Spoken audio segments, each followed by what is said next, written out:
Good evening and welcome to Foxcroft Academy for tonight's football action between the Foxcroft Academy Ponies and the Mattanawcook Lynx. My name's Zach White. I'm joined by Chris Lesnar. We're going to be doing the commentary for you this evening. We've got Mark Callanan producing and doing the camera work. Chris, homecoming evening here at Foxcroft Academy. A tale of a team that has high expectations and another team coming in trying to create some of those same expectations and same ideas. Two good teams. What are we expecting to see tonight? Should be a good football game, Zach. Foxcroft comes in 3-0. I was at their game last week at Winslow where they really struck early and took control of that game with a Griffin Caruso to Lucas Sands touchdown just 57 seconds into the game. They went on to win that 35-3. Mattanawcook, two good wins the last two times out over Belfast. Last week they came back and beat Old Town 35-33. That's a Coyotes team that opened week 4 last night by impressively beating John Baptist 40-27. And Chris, one of the things that we got to talk about before the game with coaches on the side from Mattanawcook was how a win like that early in a season where you're still trying to identify what your team looks like and getting some confidence, a win like that can go a long way early on in a season. Yeah, it certainly can, and these Lynx are fired up. They're here. They want to spoil the Ponies' homecoming. See what happens. We will indeed. In just a moment, public address announcer Toby Nelson's going to be doing some introductions. So we'll turn it over to him in just a moment here so you guys can hear the starting lineups. But we're excited to be back with you. We're excited you're watching here in Eastern Maine Sports Media. If you haven't already, please consider subscribing to the YouTube channel. It's free to do so, and it's a great way to keep up with all of our broadcasts and additional action and content coming your way. So at this time, we're going to turn it over to the public address announcer for the lineups. Starters for this one. First, we want to welcome the Mattanawcook Academy Lynx as a team. So welcome to the field, the Mattanawcook Academy Lynx. Mattanawcook is coached by Brad Bishop and assisted by Dave Hayner, Garrett Neal, and Butch Arthurs. And now starting offense for the Foxcroft Academy Ponies. Starting tonight at center, junior number 55, Beckett Taylor. And the left guard for Foxcroft, the junior number 54, Aiden Bryant. And the right guard for the Ponies, the sophomore number 64, Stephen Lee. And left tackle for Foxcroft, the sophomore number 50, Thomas Day. And right tackle, the senior number 58, Jackson Zimmerman. And one wide receiver for the Ponies, the sophomore number 4, Aiden Sickler. And the other wide receiver, a junior number 11, Lucas Sands. That's slot back for the Ponies, a senior captain, number 1, Silas Topolsky.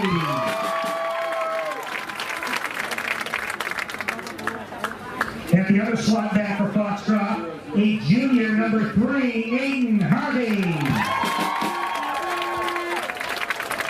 And running back for Foxcroft, junior captain, number 22, Finn Holmes. And quarterback for the Ponies, a junior, number 2, Griffin Caruso. Foxcroft Academy is coached by Danny White. He's assisted by Gary Worthing, Mike Niles, Ryan Taylor, Austin Seavey, Chris McGarry, DJ Shield, and Logan Martin. We ask at this point if you all please rise and remove your hats to the playing of our national anthem by the Foxcroft Academy Band under the direction of Mr. Josh Guthrie.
We will be back with you in a moment and get you ready for tonight's Class D football action. Busy with places to go, things to do, people to see. Let Maine Highlands Federal Credit Union make managing your money easy with mobile services, bill pay, Apple Pay, mobile deposit, and more. We're as close as your phone. Now serving all of Piscataquis, Penobscot, and Somerset counties. Maine Highlands Federal Credit Union. Personal service, shared value. MHFCU.com. And stop by Kimball Insurance for all your insurance needs. Whether it be auto, home, farm, business, life, or health insurance, we have you covered. Our agents are ready to serve you and help you with your needs.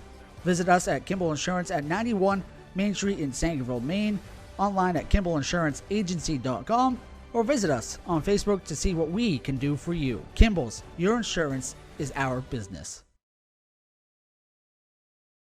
Rouse Garage in Dover Foxcroft to discover the difference between walking into a local dealership versus a big dealer that uses high-pressure tactics the second you drive onto the lot. From selling you a vehicle to servicing a vehicle, Rouse Garage will treat you like you are the only customer. While you're there, check out their state-of-the-art automatic car wash. Rouse Garage, call them at 207-564-3434 or visit them at 191 East Main Street in Dover Foxcroft, Maine.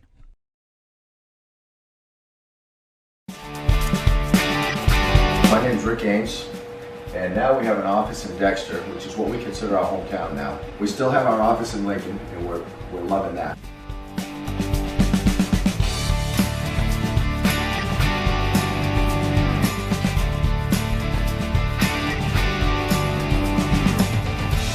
We're looking forward to helping you naturally feel and be your very best.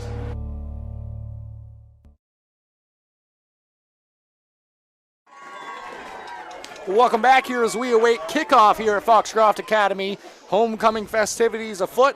Chris, it was the Lynx who won the toss there. They elected to receive, so it's going to be the Ponies kicking this one away to get the action started. Chris, we didn't have a ton of time at the top to talk about some of the pieces we might see out there on the field. So as we await this kickoff, I just want to point out a player who's been very impressive so far this year for Mattanawcook in Austin Gibson and some of the performances he's had. Yeah, absolutely. He's been big for them. And, again, they come in with a 2-game winning streak. They like to run the ball a lot with Gibson and Cooper McCarthy at the fullback spot. And Gibson had 5 touchdowns in a victory over Belfast earlier this season. Was our player of the week. See if they can live up to those expectations here tonight. Kick is away, kick received, and away we go. Good return, decent down that right sideline to about the 35, fighting through to the 40. Nice return there. 24-yard return. Good start for the Lynx. Good start for the Lynx. Not a good start for my eyes here, Chris. Couldn't quite see a jersey number on that far side, but quality return it was. Very hard to pick up the numbers on those white jerseys with the white light shining upon the Oaks field. But we mentioned a few of the weapons we expect to see. Coach Bishop and Mattanawcook oftentimes come out in the wing tee, which we're going to see in the offensive formation now. Handoff on the interior. Actually held and pass thrown to the sideline. That one's going to travel out of bounds. Chris faked me out there. Yeah, and from Mattanawcook, another guy we want to watch along the offensive line is the guard, Ian Friend. He's a captain of this team. So, Chris, some early aggression out of the Mattanawcook Lynx and Coach Bishop. Not only taking the kickoff there, but coming out first play from scrimmage being a pass for what is typically a run-heavy team. Gibson in motion. Handoff up the middle. Going to fight for yardage there. That was McCarthy on the run. Able to get a couple, but it's going to bring up 3rd and long here. About 3rd and 6. Yep. Some good local games, too. We'll be passing on some scores throughout the night as well. Absolutely good one to start so far here. Big early play in this ball game. 3rd and 6, chance for the Lynx to continue the drive. That one handed up off the middle. Going to be able to fight for yards. Picks up the first and a couple more. McCarthy again. Nice solid run there, Chris. And one of the things that we did talk about before the game with Coach White and the Ponies is that with this style of offense that the Lynx employ, you really got to play assignment football. You got to stay home, and you can't fall for fakes. And that time, decent job of gang tackling, but a better run by McCarthy. Inside Foxcroft territory now at the 48. Jenkins under center. That time, Gibson in motion. Good job by the Ponies, able to stay home. Gibson gets back to the line of scrimmage, maybe a yard. Something you just mentioned, Zach, and they were able to pick up that reverse and get on Gibson before he picked up too many yards. Picked up 2 on that one. Good work along that sideline for Gibson. Looked like he was going to be brought down in the backfield, but nice fight, able to pick up a couple. Positive yardage on first down, so crucial against a Ponies defense that really likes to put their offense in good positions. Motion man, that one handed off to McCarthy up the middle. McCarthy running strong in this one. Good gain there. Another thing, too, for Mattanawcook, we mentioned in the other Ponies home game we covered here, is getting off to a good start. Ponies are a hard team to come back on once they get ahead. Absolutely, which is what made that earlier, that 3rd and 6. That was a big play. We've got another big third down coming up. This one a bit more manageable. Although the last time we were here, Belfast scored first, but the Ponies ended up scoring 71 straight to pull that one off. And they got behind, actually, in week 2 against Oceanside 14-0. Scored the last 30 of that game as well. So they answer well. A couple in the backfield this time now. Handoff. That one back to McCarthy. He's going to have enough for the first. Keep the chains moving. Mattanawcook offense looking good so far, Zach. Got an injury on the field. We do have an injury out there. Quick shot of the cheerleaders here, but we're going to take it over to a commercial break. Be back with you. To make the switch to heat pumps for your home or office, call Ideal Energy Solutions. Ideal Energy Solutions is ready to help you save energy with a new heat pump today. Don't settle for less than ideal. Go with Ideal Energy Solutions. Call today. Brothers Meats is a family-owned and operated business located in Guilford, Maine. We operate a local retail meat market along with a slaughterhouse, smokehouse, and processing plants. Herring Brothers has all sorts of meats from already pre-cut all the way to cutting it right on the spot for you. Also, while you're there, don't forget to try their wicked good beef jerky that is made right in Guilford, Maine. Call them at 207-876-4395 or visit them at 346 Water Street Monday through Saturday from 8 a.m. to 4 p.m. Rouse Garage in Dover Foxcroft to discover the difference between walking into a local dealership versus a big dealer that uses high-pressure tactics the second you drive onto the lot. From selling you a vehicle to servicing your vehicle, Rouse Garage will treat you like you are the only customer. While you're there, check out their state-of-the-art automatic car wash. Rouse Garage, call them at 207-564-3434 or visit them at 191 East Main Street in Dover Foxcroft, Maine.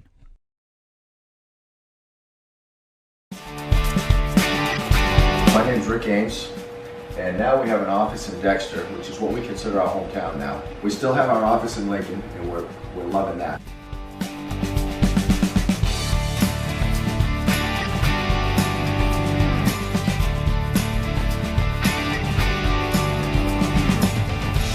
We're looking forward to helping you naturally feel and be your very best.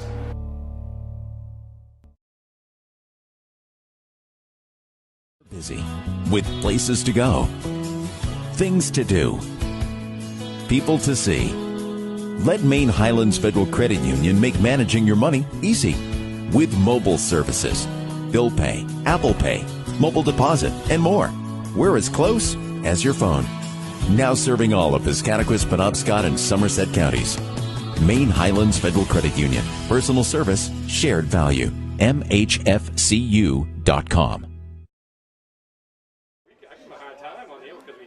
Welcome back here to Foxcroft Academy. Players still down, actually just getting up now that we mentioned that, trying to get a jersey number.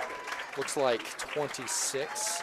Wow, I was way off. I thought I saw 80-something, but Cooper Jordan. Yeah, okay. He's getting off the field, assisted by a pair of athletic training staff. Obviously, that's something that we're going to keep an eye on across the way here. That's the most important thing, making sure players are healthy, safe, and taken care of. But quality athletic staff here for both schools represented. So we'll return to the action now. It was enough for a first down on the previous play. Good solid run up the middle again for McCarthy, and Chris returning to the action. That play has been there in the early going here for Mattanawcook. Certainly has. I think he picked up close to 8 yards on that one. A beautiful night for football, by the way, Chris. We were Very down on the nice. field earlier on. I know across the state it was a wet one yesterday, but conditions very nice out there on the field. And Very nice temperature-wise as we get through the season here. It's not going to be so warm come regional finals and state championships. All right, handoff that time to Gibson out of the backfield. Nice run, that time enough for a first down and more. And the chains, they keep moving, Chris. Mattanawcook methodically moving this ball down the field. Yeah, moving the ball down to the 24-yard line. This is all you can ask for Mattanawcook. They obviously wanted to take the ball first, and they had a game plan in mind, and they're executing it. And Chris, a Ponies offense that is so prolific. This is one of the better ways to prevent some points. Keep them off the field and keep moving the chains, even if it takes you a couple downs. That's one way to do it. Quarterback under center again here for Jenkins. That time, hands off to McCarthy, and for one of the first times tonight, Chris really didn't get anything on that one. No gain. Stacked up there right at the line of scrimmage. Good job that time by the Ponies. Homecoming crowd taking shape here at Foxcroft Academy. Apparently we'll have some Hall of Fame ceremonies at halftime, and we'll let you see those when the halftime comes. A lot of excitement to look forward to in the broadcast, not just in terms of the game, which so far it's been a good one. And Mattanawcook looking to cap off the drive. Back into the wing tee here. Jenkins. Handoff in a reverse. That time to Gibson. Swallowed up inside by Holmes. That's assignment football, Chris. Good read, good play. Finn Holmes brings down Gibson. So now that's going to bring up a 3rd and long here. I think that was 54 Aiden Bryant on that stop too, I believe. Holmes might have been there, but I think Bryant was there first for the Ponies. Overall, just good assignment football that time, Chris. Whoever it may be, staying home, able to fight through the reverse there.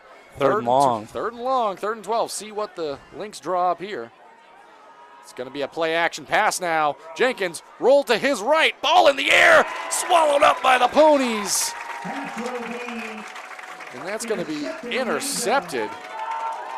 Didn't quite see who brought that down. Silas Topolsky with the interception. Senior leader making a big play right there, able to get the ball back for the Ponies in what was a really solid opening drive for the Lynx. Ends in no points and a turnover there. Pony football headed the other way. Yep, that was big. Kind of not really a desperation heave because he had a guy down there in the end zone, but they took a chance, and the Ponies were able to come away with a turnover. Sometimes taking chances is the name of the game, but now Ponies getting their first shot at it offensively. Caruso out of shotgun, motion man. That's going to be Topolsky.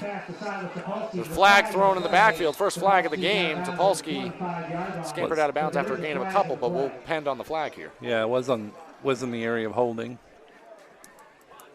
This one might go backwards here for the Ponies. Looks like, yeah, it is going to be a hold against the Ponies, so their first offensive play is going to be going the other direction here due to the penalty. Going to bring up 1st and 20. I want to mention for a minute, too, that Griffin Caruso, the quarterback for the Ponies, he didn't get a ton of varsity minutes last few years, but he got some. But now he's a full-time man, and he's done a nice job. He threw for 3 touchdowns the win over Winslow last week. And dating back to last season, obviously some of those victories for the Ponies a little lopsided, but being able to get varsity minutes, paying off dividends as he's having a nice start to the season. That time, a little bit of maybe a miscommunication on the snap there. It's going to be dropped, but Caruso able to get on top. That's going to be a loss and bring up even 2nd and longer here, Chris. Yeah, 2nd and 23 now. So first couple plays from scrimmage, although technically that first play went positive due to the penalty going the other direction. And now, just like that, Ponies got to be kind of careful here. They do, but look for the Ponies to try to take a shot over the top here, Zach. The thing is, their offense is so explosive, Chris, that it can happen really quick. But this time coming in a little bit of a tighter formation. Caruso still on a shotgun here. Handoff on the interior. That one's going to be swallowed up as well. Good defense on the inside. Landon Smith was the running back there. Nice stand early on here by the Lynx. Yeah, 3rd and 27 now. They lost yardage on that one as well. I kind of expect the Ponies to take a chance over the top, but maybe they are playing it a little bit safe, especially this area of the field, Zach. Yeah, got to be careful you don't turn the ball back over to after regaining possession there. Really good stand inside. I think you got a couple of defensive linemen, Cropley, Vashon, and a few others there. Add Landon Bubar into the mix. Good defensive stand by that line. So now Caruso, they're just going to be safe and hand it off along that left-hand side. Able to get some yards, but going to be swallowed up again. Yeah, it was Landon Smith with the carry. He's going to pick up some positive yards, but not nearly enough. The Ponies will be forced to punt here. So just like that, following the turnover, that's what your defense needed to do if you're Mattanawcook. Quick 3 and out, and ball's going to be headed back Lynx way. Punt pending here. Deep to return is going to be Gibson. Jepson, very explosive. You got to be real careful here. Yeah, if you can, kick the ball away from him. Yep. Looks like it's Sands that's going to be the man kicking it to him. There goes the arm. Fair catch signal, and that ball is going to bounce right around the 45-yard line. And it's going to be Lynx ball, but we're going to take it to a quick break and rejoin you. It's been fun. We'll be back for more. Looking to make the switch to heat pumps for your home or office? Call Ideal Energy Solutions. Ideal Energy Solutions is ready to help you save energy with a new heat pump today. Don't settle for less than ideal. Go with Ideal Energy Solutions. Call today. Welcome back here now. Lynx right back out onto the field. Chris, big opportunity for their team to kind of continue the momentum that they've created so far for themselves. Goes Jepson. Jepson, nice run. He's able to pick up a chunk of yards there, maybe 6 or 7. About 6 on that one, I think. This broadcast is brought to you by the following sponsors. We want to thank them: Herring Brothers out of Guilford, Rouse Garage out of Dover Foxcroft, Kimball Insurance out of Sangerville, Ames Chiropractic out of Dexter, Ideal Energy Solutions out of Dover Foxcroft, Black Bear Crane out of Herman, and Maine Highlands Federal Credit Union. We want to thank them and thank all of you for joining us. And it's going to be Jenkins back under center. That time handed off inside to McCarthy.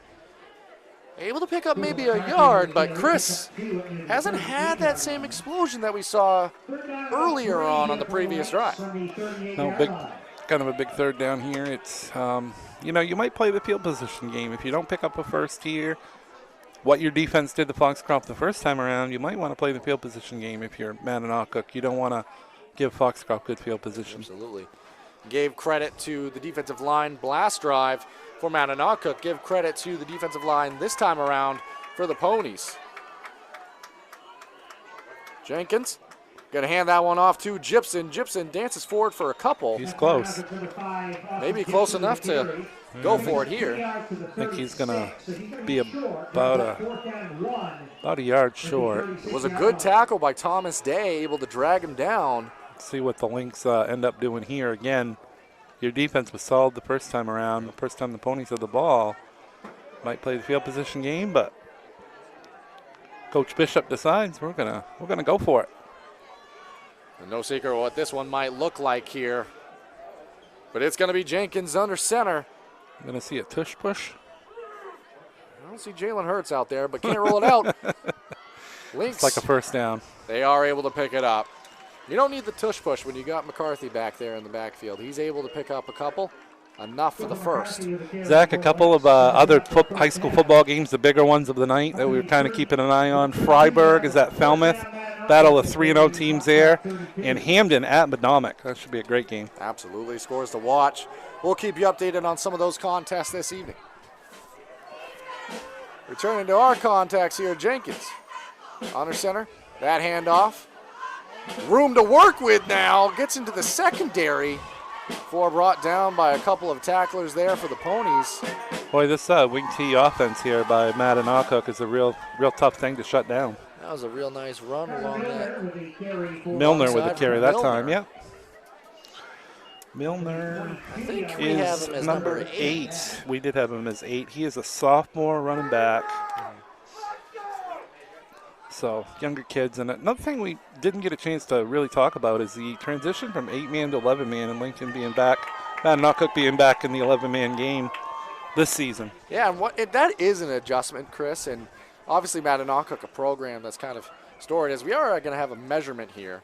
Definitely a team that's been used to the 11-man game, but always good when you can get a high level of participation and enough participation to field a team of 11. But enough for the first down there, so Chain's going to keep moving. Gary for Milner is good enough for a Mattanawcook first down. First down Lynx at the 22-yard line. They got some younger group of kids on this Mattanawcook team. Could be a team to really watch out for here in the next few years. Absolutely. Two players we highlighted at the beginning, Chris, that are playing well out there. McCarthy and Gibson, both sophomores. And Milner, who just picked up that first down, also a sophomore. Yeah, it's a great sophomore group here. Some quality linemen as well. Can't forget about them. Motion man now. McCarthy. He's going to be swallowed up. Good piece of tackling there. That time looks like it was by Thomas Day and another tackler there, but better job so far in this one, this drive, this time around, of not allowing that same amount of space up the middle for McCarthy. Good adjustment here early on. Yeah, we're getting down towards the end of the first quarter here, just over a minute to go here. Scoreless first quarter here at Oaks Field. It's been a fairly quick-moving first quarter here. A lot of the action on the ground, Chris. Jenkins. He's going to keep it himself instead. Able to get a few yards there before being traced out of bounds. That was Landon Smith that forced him out of play there. Picked up 3. Going to be about a 3rd and 8 here for the Lynx. Chris rolling out to his right. It was similar positioning to the turnover from the previous drive. That was a 3rd and long, so it's a different situation, but similar part of the field, similar play there. Another key play here this opening quarter coming up here for the Lynx. Right at the 20-yard line of the Foxcroft Academy Ponies. Definitely a more difficult 3rd down situation here. And we're going to have a timeout taken by Coach Bishop and the Lynx. Maybe a little bit of some confusion on that one. We are going to keep it here. I want to give a shout out to our social media pages. If you're watching this on YouTube, which you should be if you're joining us right now, and you haven't already, please consider subscribing. It's free to do so. But you can follow us on all of our social media pages. Facebook, it's at Eastern Maine Sports. On X, you can find us at Eastern Maine Sports. Instagram, again, Eastern Maine Sports. TikTok, more of the same, Eastern Maine Sports. And on YouTube right now, where you are watching, it's Eastern Maine Sports Media. So if you haven't already, please feel free to subscribe to any or preferably all of those to stay up on the local high school sports action and all of our broadcasts. Yeah, and another game I didn't mention tonight that has a big rivalry game in the 8-man small school ranks. Stearns is at Orono. That's a big one. That's a big rivalry. They've had a heated rivalry in football for the last few years, and that should be a good one. No score from that one yet, but we did get Freiburg and Falmouth scoreless, and MDI's leading at the half. 16-8 lead there for the MDI Trojans. Jenkins to McCarthy up the middle. I should mention they're playing Morris too. They're not just playing themselves that. Important to, could you lose? I don't think you could lose. But could you win? Be a win every time, wouldn't it? It's the end of the first quarter, Zach. And right now, the Mattanawcook Lynx got to love where they're at and the position they put themselves in. And we're going to send it to a commercial break and rejoin you for the start of the second. And stop by Kimball Insurance for all your insurance needs. Whether it be auto, home, farm, business, life, or health insurance, we have you covered. Our agents are ready to serve you and help you with your needs. Visit us at Kimball Insurance at 91 Main Street in Sangerville, Maine, online at KimballInsuranceAgency.com, or visit us on Facebook to see what we can do for you. Kimball's, your insurance is our business. Brothers Meats is a family-owned and operated business located in Guilford, Maine. We operate a local retail meat market along with a slaughterhouse, smokehouse, and processing plants. Herring Brothers has all sorts of meats from already pre-cut all the way to cutting it right on the spot for you. Also, while you're there, don't forget to try their wicked good beef jerky that is made right in Guilford, Maine. Call them at 207-876-4395 or visit them at 346 Water Street Monday through Saturday from 8 a.m. to 4 p.m.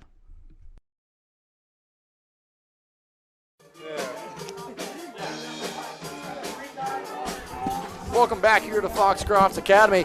Chris, I was saying in the break there, we don't have an official time of possession, but doing the math there, just 3 plays offensively, minus, of course, if you're not including the punt for the Ponies.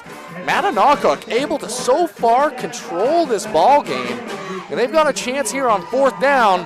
4th and 5, this is not an easy one. That time they're going to go a reverse, swallowed up by the Ponies. So although a nice drive, it's going to end in a turnover on downs, headed back the other way.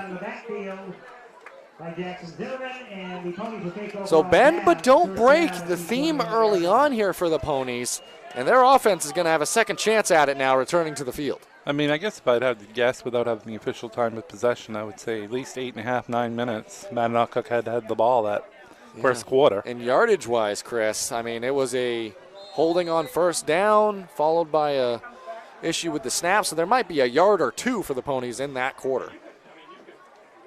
But another crack at it now.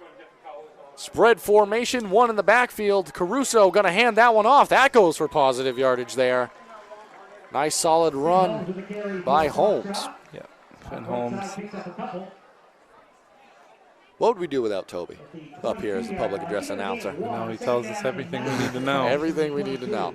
It's really nice when you can't, a lot of times when you can't see the numbers very well. He's got eyes better than ours, Chris. But yeah, we do appreciate the hospitality here by Foxcroft Academy. A beautiful night for football. Field set up well, homecoming events, and a good game out on the field, which is the most important thing. Caruso under center. That time through the air. Caught. Couple of blocks, opportunity there, made a man miss for a moment. Good job by Harvey. And that's going to be a 1st down, Chris, the first of the night for the Ponies. I think he's short, though, isn't he? He is going to be short. Half a yard, maybe? Original spot there. I think they might measure this one. Maybe not, but. He's going to say he wants to call 1st down. He's going to call 1st down. You know, I don't know if he was too sure, but either way, that was close enough. They're going to move the chains without much objection here by Mattanawcook. I think the nose of the football was right on the 31, which was where they needed to be. Yep. Good job by Harvey, able to get to the margin of gain there. And a nice stand defensively. Handoff inside, went nowhere. A lot of tacklers involved on the action, able to bring down Holmes that time. Yeah, Finn Holmes has been an impressive player for Foxcroft over the last several years. He had a 75-yard touchdown last week in the win over Winslow. Yeah. And I said it before, Chris. I'm going to say it again. I am really impressed with this defensive line so far for Mattanawcook. Give them their flowers. They've done a good job with runs intended up the middle here. Caruso, that time the handoff. Able to get some space there. Got to linebacker level before being brought down.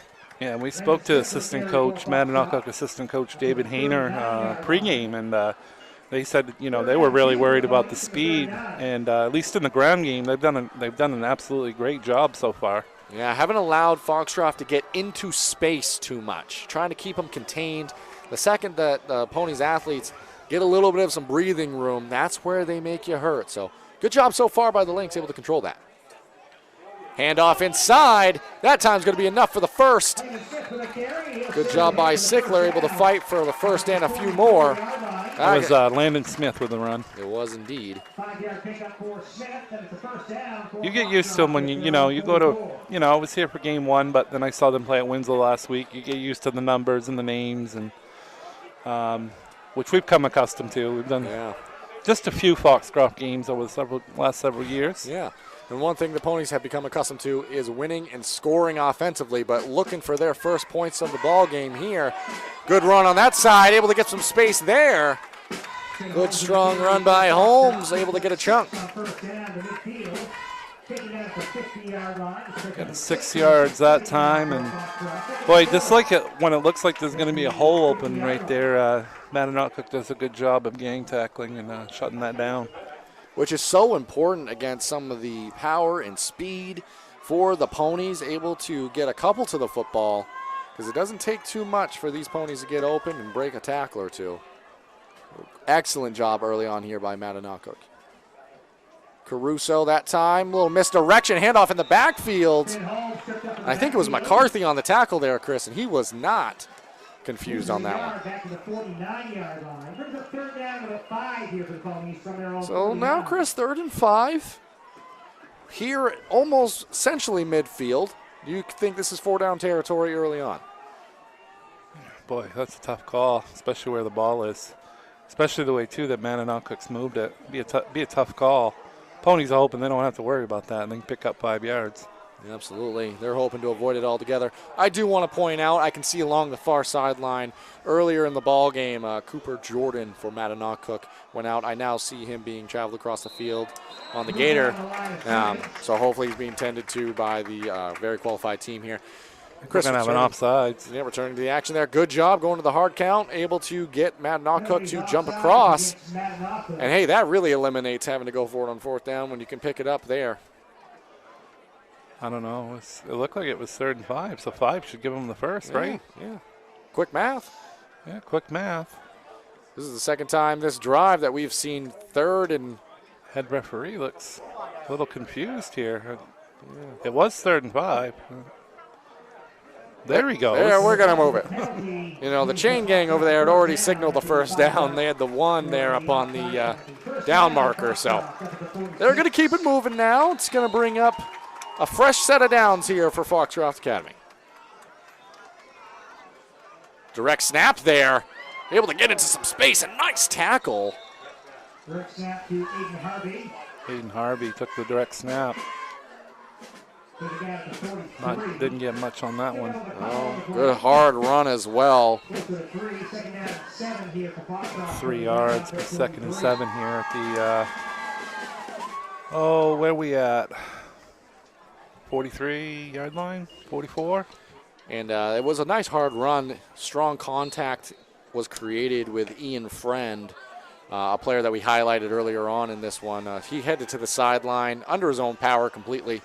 But stopped play momentarily to allow him to do so. Caruso now. Pass to the flats, caught, bringing it back inside.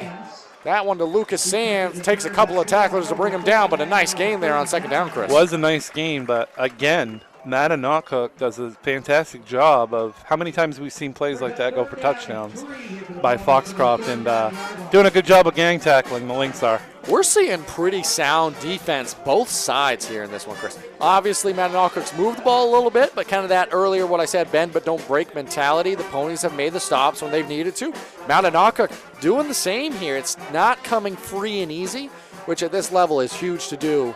And it brings up another 3rd down here, Chris. Yeah, 3rd and 3. Caruso that time. That one, no doubt about it, is going to be a 1st down. No need to measure there. And the chains keep moving. The clock keeps moving. What's a tied-up ball game here?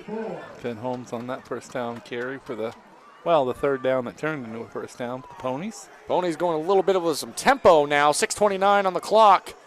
Caruso is going to be a pass. That time open to Sands. He's going to have some room to work with there.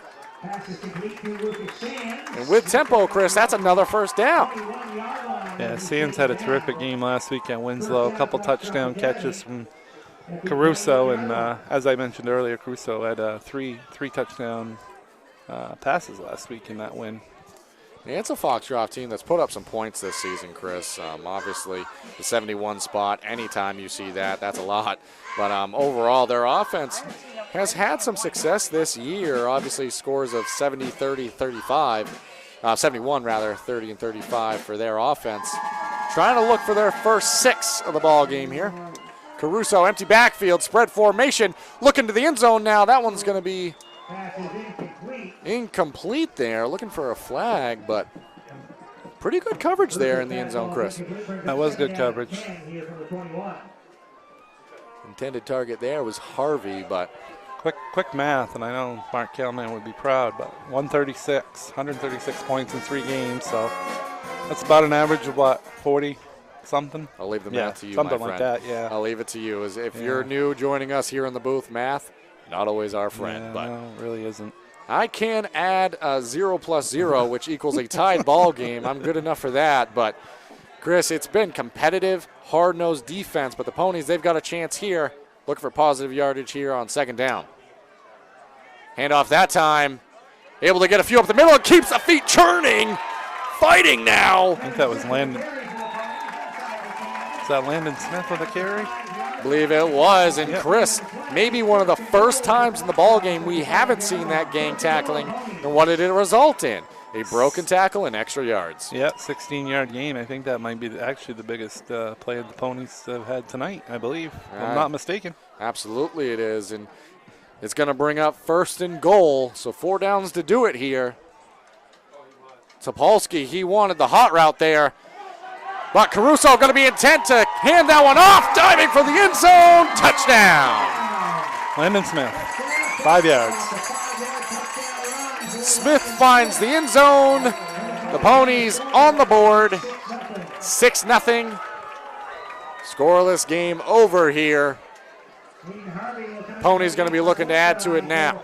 I was assuming we'd see some points tonight. It was fair to say. Fair to say we weren't going to end knotted up at 0-0.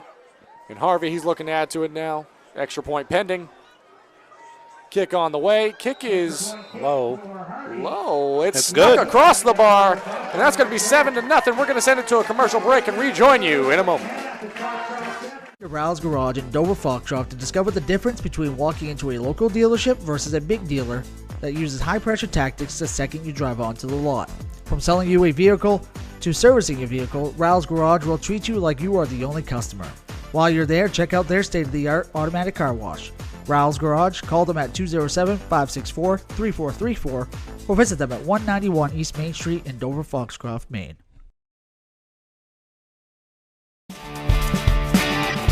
My name's Rick Ames, and now we have an office in Dexter, which is what we consider our hometown now. We still have our office in Lincoln, and we're loving that.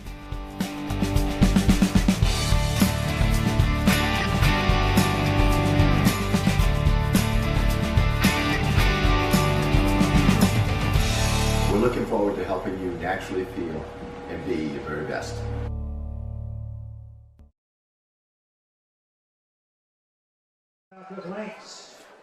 Welcome back here now. Aiden Harvey about to boot this one away to Thibodeau and Gibson.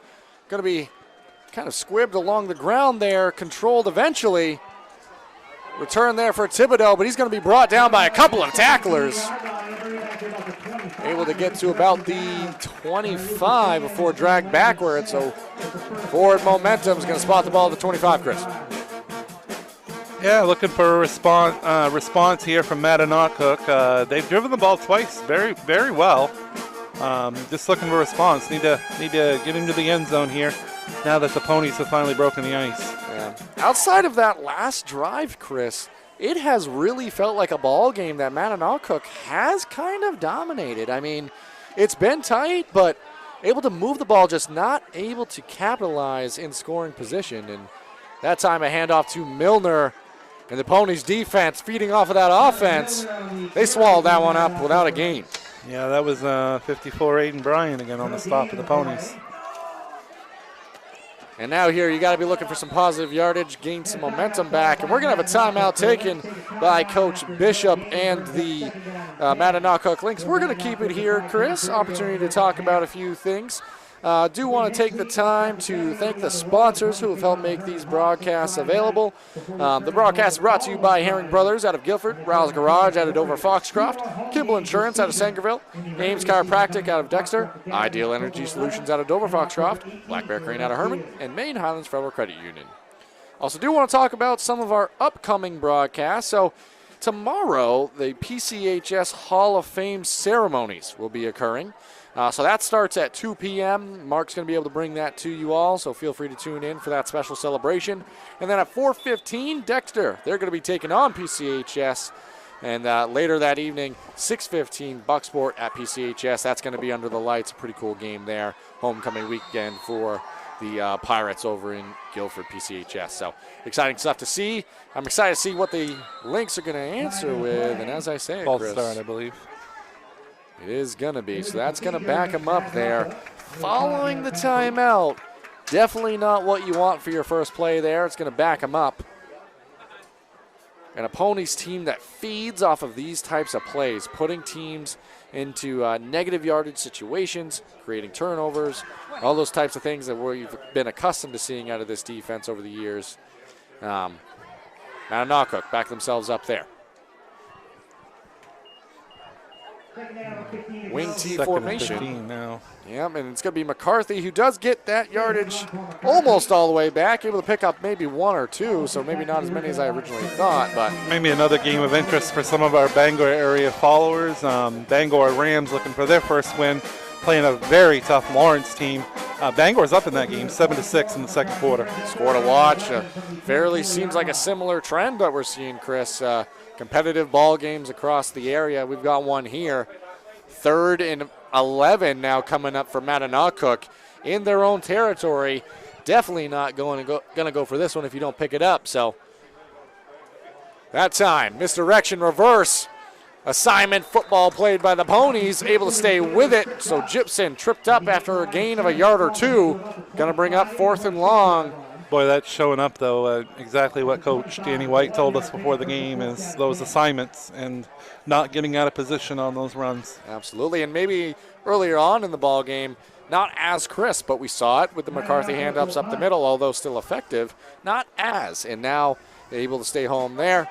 Force 4th and long, and Mattanawcook going to have to kick this one away, give the ball back to the Ponies. Have a timeout. We're going to keep this one here. That one's going to be the final timeout taken of the half by the Lynx there. So I think maybe some confusion. It's the first punt formation we've seen out of Mattanawcook on the ball game, so maybe just trying to iron out a few details. They're staying in formation, but the Ponies going to take the opportunity to talk things over, stretch out a little bit, get a breath. Big chance for an opportunity. I think it's going to be Topolsky and Harvey deep to return. Couple of playmakers for this Ponies team. Going to have the opportunity in space now.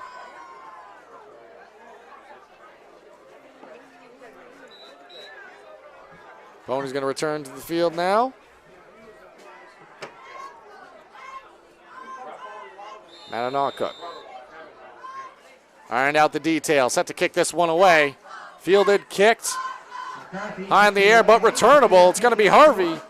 He called for the fair catch there, Chris. I thought he had some space, but, you know, you're in plus territory there. Might as well play it safe, give your offense a chance, and they're going to have one here with chance to score before the half closes out here. Plenty of time on the clock, 4:03 remaining. And I don't think Coach White and the Ponies have used a timeout yet, Chris.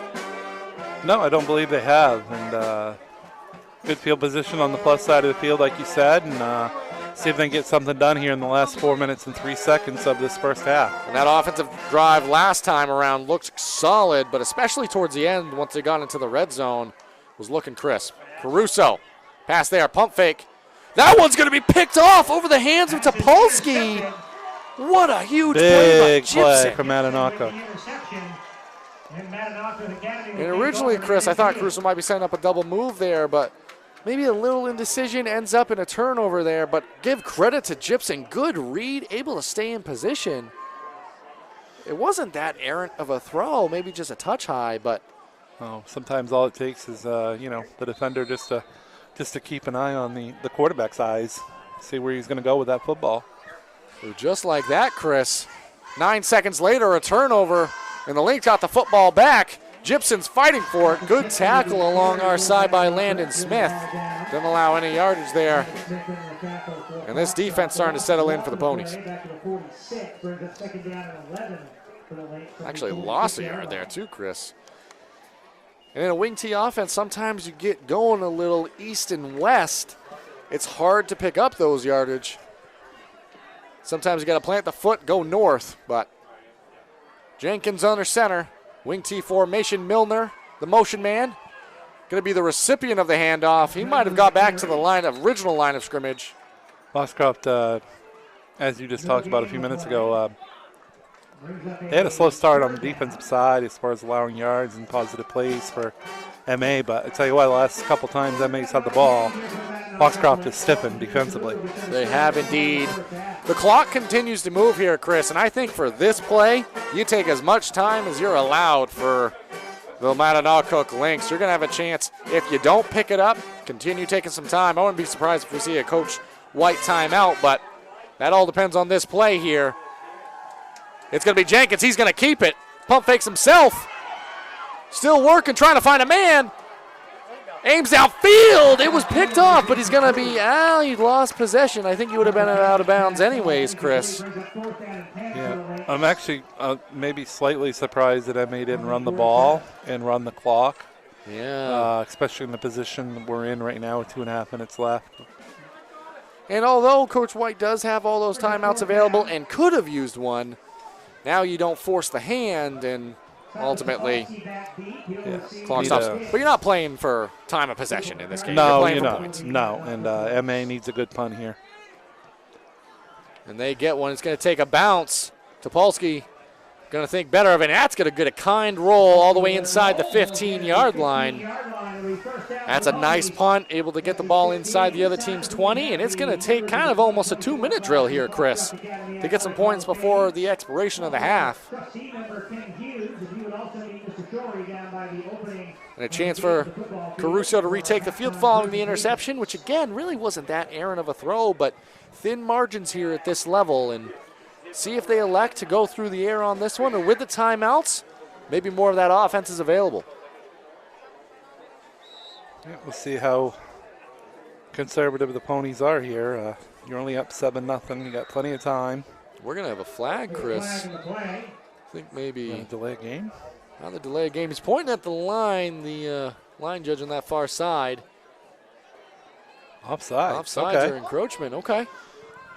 Did not see that, Maybe but he's neutral standing right on the zone line. Yeah, neutral zone. So, before you have to even snap the ball, you're 5 yards closer for the Ponies, so makes the job a little bit easier there. It's going to be 1st and 5. Of course, having all those 3 timeouts, all 3 timeouts left is really big right now, too, for Foxcroft. Caruso through the air again. That time. Whoa, that was dangerous. That would have been taken the other way, I believe, for a touchdown if that ball was picked. That was Harper Jenkins who almost read that one. Could have nearly been definitely could have been a pick 6 the other way there for Mattanawcook. Good play by him. So, going to set up 2nd and 5 now here for the Ponies. Ball at their own. Looks like the 19. Stay tuned for the halftime break. We've got a couple special things. We're going to take a quick break at the expiration of our half here. We'll return. There's going to be some Hall of Fame ceremony festivities, and then some highlights from recent action we'll be able to show you. But we got a ways to go before we get there. Little touch pass for Harvey. He's got some space. He's going to make the most of it, being dragged down from behind. That was Ian Friend back into the game. He wasn't being very friendly on the tackle there, Chris, but whatever it takes to bring down Aiden Harvey. I see what you did there, Zach. Yeah, that was a layup. I can't take much credit. I'm going to give you a D- on that one. That's earned. Yeah. But more importantly, the yardage was earned there by Harvey and the Ponies, now playing with some tempo. Caruso going to be back through the air here. Double move intended downfield. Thrown up and played well that Very time. Well. They've done a good job in the secondary. Yeah, that was Castro. And I think one of the things that you can clue in on are the weapons through the air for this Ponies team. So, well, it's that speed, and that's what Mattanawcook was worried about coming into this game. But I tell you what, secondary has done a magnificent job so far for the Lynx. That they have. And also, you're playing the time here. Yes, the timeouts exist, but the Ponies, they got to move the ball. They got a minute 50 left here in the quarter. Clock stops now, but they got to move the ball here. Topolsky, little touch pass in front. He's going to carve upfield. Nice block along that outside. That's coming back. That's going to be a hold or a block in the back, I believe, on Foxcroft. Yeah, there's some laundry there in yellow in the middle of the field, right where that offensive line was gathered, and yep, it's going to be against the Ponies. So another negative yardage flag there for this Ponies offense. There's a block in the back. That's those outside plays like that a lot of times. Not that it's purposely done. You're just trying to block for your guy, but if you come up from behind a guy and hit him in the numbers, it's going to be called every time. Yeah. Definitely the type of things that you can coach up at halftime, which Coach White does an excellent job of doing. But in a position where you're trying to fight for every positive yardage you can, definitely not what you want to do there on 2nd down. But the clock's going to keep moving now. 2nd and 17 now. Minute 34 on the clock. It's going to bring up 2nd and long. Caruso. Oh, we're going to have a false start on this one, I assume. Another flag. Maybe they're going to get both there. Oh, they got Oh, they're going to offside. say it was Wow, maybe. that was close. We definitely had a lineman jump, but it could have been drawn across by the defense. So Very true. It's going to give them back 5 yards, so it's going to make it, I believe they redo the down, so it'll be 2nd and 12. fairly clean start to the ball game in terms of flags. It's picked up a little bit as the half's drawn on here, Chris. Again, want to take the opportunity to thank you all for joining us here on Eastern Maine Sports Media on YouTube. If you haven't already and you're watching, please consider subscribing. It's completely free to do so, and it's a great way to help support us and these Maine high school athletes. And Caruso and company looking to support this Ponies cause. That time a handoff up the middle. Well, I tell you what, Zach, too, is that you want to see some laundry. You should have watched the Cowboys and Giants last night.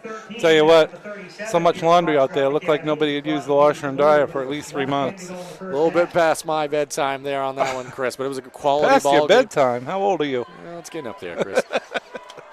But in any sense, I mean, we got a competitive ball game here. We Clock's certainly now, do. Sorry to change the subject. But I enjoy it. It's all good. 30, Clock's under a 13. minute here, Chris. No timeouts being taken, so maybe Coach White just wants to see what third down has in store before making too many decisions here. Still on your side of the field. Little sweep there. That's going to be Smith. He's going to be able to get, I think, a first. It's going to depend on the so. spot. He got inside the 50 if he did, or at the 50 or within. He's got a first. And did he He get out of does. bounds as well, Chris? He did. That's a huge run there. First down stops the clock.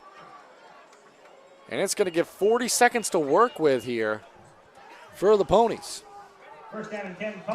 You want to prevent a big play here if you're Mattanawcook, especially in the secondary with the Ponies' speed. Harvey returns to the field. It's spread formation now. Caruso under center. All kinds of time. Man falls. And we're going to have a late flag there. I'm going to say friend maybe dragged him down. I don't. Boy, that looks like the receiver slipped to me, but And Harvey leaves the field with a hobble. they get a better look at it. They're out there, There's and I'm two not. flags. I think one on the far side as well, Chris. I think the referee on the far side of the field on the MA sideline threw the flag, and then I think the referee down here closest to us saw that flag and decided to throw his too. Well, I think it might be the same call, though. in any sense, it's going to be a pass interference play there. And, you know, if you can't pick it up through the air, it's not a bad way to get some yardage there, Chris. It create opportunities. 35 seconds left on the clock. Some more work to be done, but Still all 3 timeouts. They haven't used one, so plenty of time here. plenty of time. Caruso had plenty of time that last time looking through the air. He's going to pitch that one back on the reverse to Topolsky. We have another flag. Chris, I think That I one was jinxed through in the something. secondary, though. So you wonder maybe if it might be a hold or something against Mattanawcook. It was thrown in the secondary of the Lynx. Let's see here. See what they call. It's been a choppy end to the half. Certainly has been. A lot of dirty laundry out there. No signal yet. They're going to back up the Ponies, I do believe, based off of positioning here. Yeah. It's going to be a hold, I believe, or a block in the back, rather. Yep. Yeah. So block in the back. And that's the second, I believe, block in the back this drive for the Ponies. The second They the are- yardage goes one way, we're headed back the other with a penalty. So Boy, they're really kicking themselves here with the penalties here near the end of the half. They were able to pick up the pass interference on MA, but then next play they commit their own penalties. and that moves the clock, Chris. The clock is winding now, so we're at 12 seconds remaining. We're at almost go to the end zone territory here. That one's going to be to Holmes. And that's going to be 6.7. We're going to have a timeout taken by Coach White and the Ponies. But, Chris, you've got 6.7 on the clock. You probably got one shot here. If you're in the middle of the field, maybe two. But at this level, you probably realistically got one play. Yeah, and again, you want to score. It'd be great momentum going into the locker room, but you don't want a play that happens where the quarterback gets hit, fumbles, Yeah. MA picks it up and runs it back, or picks it off and runs it back. You definitely don't want that to happen. You want momentum as much as you can on your side going to the locker room if you're the Ponies. Yeah, you just can't have a negative play like you said there, Chris. You got the lead. You get the ball at the half as well. You do, yeah. So you don't need to be risky here in this situation. And we're going to see how Coach White wants to play this one out. They're going to go spread formation, so might give Caruso a chance. You might also see some trickery. You never know. These can be the exciting type of plays late into a half, late into a quarter. We'll see what's in store. Topolsky in motion. Caruso now, he is going to be throwing it through the air. A little screen play. It's going to be Holmes. He's going to go to the middle of the field, breaks a tackle, breaks another tackle down the sideline. But that's going to be the expiration of the half. It's a lot of yards, but it doesn't result in points. And that's going to do it for the first half of action. Chris, after 2 quarters, the Ponies, they're up 7-0 over the Mattanawcook Lynx. We're going to take it to a quick commercial break and rejoin you for the halftime festivities here. Be back with you shortly. And stop by Kimball Insurance for all your insurance needs. Whether it be auto, home, farm, business, life, or health insurance, we have you covered. Our agents are ready to serve you and help you with your needs. Visit us at Kimball Insurance at 91 Main Street in Sangerville, Maine, online at KimballInsuranceAgency.com, or visit us on Facebook to see what we can do for you. Kimball's, your insurance is our business. Brothers Meats is a family-owned and operated business located in Guilford, Maine. We operate a local retail meat market along with a slaughterhouse, smokehouse, and processing plants. Herring Brothers has all sorts of meats from already pre-cut all the way to cutting it right on the spot for you. Also, while you're there, don't forget to try their wicked good beef jerky that is made right in Guilford, Maine. Call them at 207-876-4395 or visit them at 346 Water Street Monday through Saturday from 8 a.m. to 4 p.m. To make the switch to heat pumps for your home or office, call Ideal Energy Solutions. Ideal Energy Solutions is ready to help you save energy with a new heat pump today. Don't settle for less than ideal. Go with Ideal Energy Solutions. Call today. Athletic Hall of Fame class. Before we get to that, we have one more person we'd like to honor this evening. Tonight we honor Mr. Ken Hughes from the class of 1965 on his recent retirement from the Foxcroft Academy Board of Trustees after 20 years of service. Mr. Hughes graduated from Foxcroft Academy in 1965 and from Husson University in 1970. He has set a career at Eastern Maine Medical Health Systems and Eastern Maine Medical Center as he retired as the Executive Vice President for Eastern Maine Healthcare Systems. In addition, Mr. Hughes was a national chairman of the 35,000-plus member Healthcare Financial Management Association and received the Frederick C. Morgan Award for Individual Achievement in 1998. Mr. Hughes' leadership roles in the 20 years as a member of the Foxcroft Academy Board included 1 year as treasurer, 3 years as vice president, and 4 years as president, always leading with integrity and dedication. Mr. Hughes' contributions to Foxcroft Academy go beyond his leadership roles. He was a strong advocate for the students, always ensuring their needs were met. His financial expertise was invaluable to the board, guiding us through many important decisions. We are forever grateful for his service to Foxcroft Academy. We thank Mr. Ken Hughes for his dedicated service to Foxcroft Academy, and we ask you to ride off into retirement. Congratulations, Mr. Hughes. And now for our Athletic Hall of Fame members from the class of 1962, Barry Thomas. Barry was a standout athlete during his 4-year run at Foxcroft Academy. Looking back on his time at FA, Barry was the captain on the Foxcroft Academy football team on the gridiron in his senior year, where he was named the 1961 Little 8 All-Conference All-Star team. He did that during his junior year as well. He was also named to the Bangor Daily News All-Eastern Maine First Team as an M. On the basketball court, Barry was captain and also part of teams that competed in a very tough Class M during the infancy of what we now know as the NBA basketball class system. He helped lay the groundwork for bigger things to come for Foxcroft Academy basketball, and along with his teammate and fellow Hall of Famer Skip Hansen. This included scoring 32 points against Mattanawcook in 1962, even though it was part of a tough 67-65 loss. In the spring, Barry played baseball and was also part of our track team. He was not only a standout on the athletic fields and courts, but he did that in the classroom. He received the Anna Shaw Buck Prize for excellence in spoken French, the Guy M. Buck Prize for excellence in mathematics. He was a Bausch and Lomb Science Award winner, and he took home a Rensselaer Alumni Medal. Barry would go on to attend and graduate from Harvard University, though a back injury dating during his freshman year ended his competitive athletic endeavors. In 1962, in the yearbook, Barry was voted by his class as the most studious, most ambitious, most athletic, and most likely to succeed. The class got that one right. Barry says many influential people, including FA coaches, influenced his life, but his teammates inspired and supported him in his playing career. Our first Athletic Hall of Famer from the class of 1962, Barry Thomas. From the class of 1973, Judy Dow. Judy grew up in an era where women's sports were starting to come into modern times, and she was a torchbearer for the Ponies. She didn't start off as a Pony, though, as she was a Blue Blaze at Westbrook High School, playing basketball and softball during her freshman and sophomore years in southern Maine. She and her family moved north to start her junior year. Judy played varsity basketball and softball here at FA. She also participated in track both years. During her senior season, she placed fourth in Eastern Maine in the discus, and she was honored with the Sportsmanship Award. All this was done before the MPA started recognizing modern girls' team sports in 1975. Following her time at Foxcroft Academy, Judy attended the University of Maine at Portland-Gorham, now known as the University of Southern Maine, where she played varsity basketball and lacrosse all 4 years and was named captain of each sport during her senior year.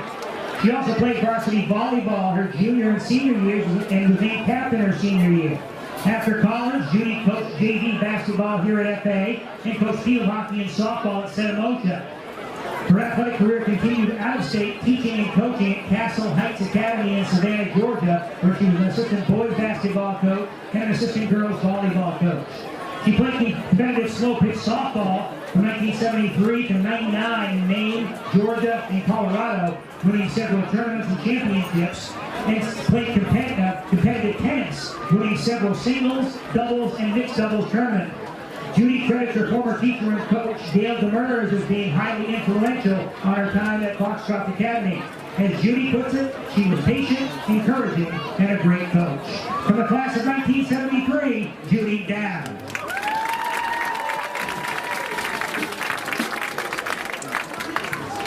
From the class of 1977, Ernie Clark. Ernie was busy on campus and involved in several athletic teams during his high school career.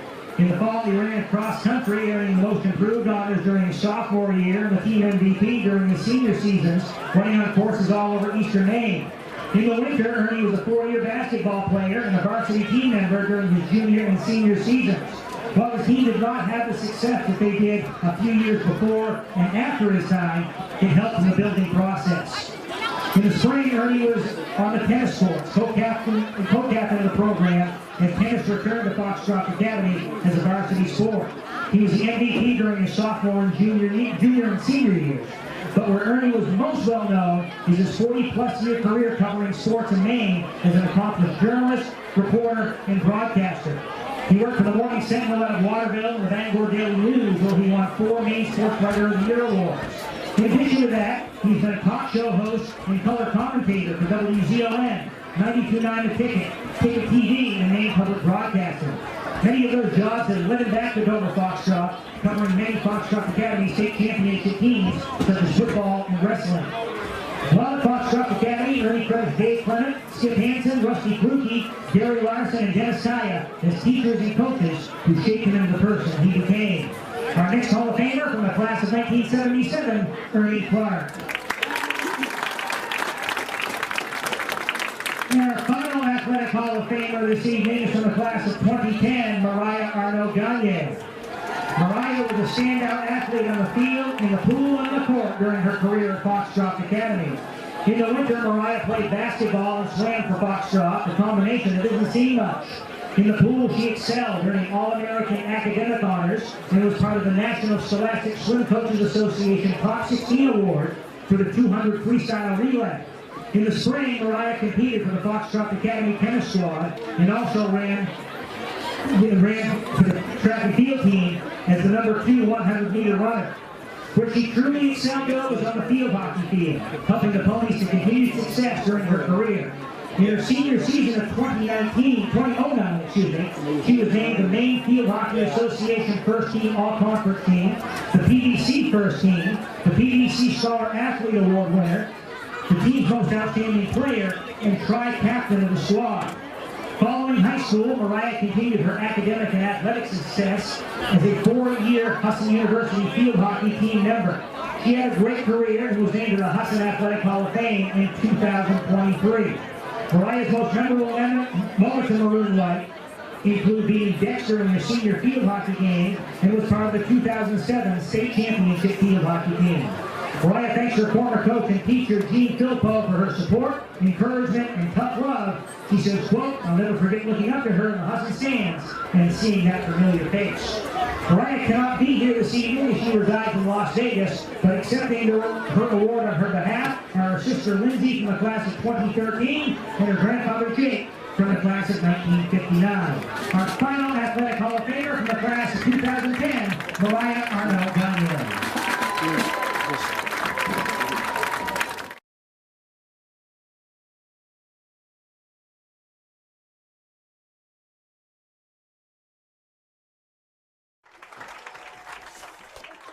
Thank you, Toby Nelson, and thank you all for watching along for the halftime festivities there here at Homecoming and honoring all of those Hall of Fame inductees. Really want to give them a shout out on their illustrious careers and thank them for being here to be honored. Thank you to the Foxcroft Academy Ponies for putting it on.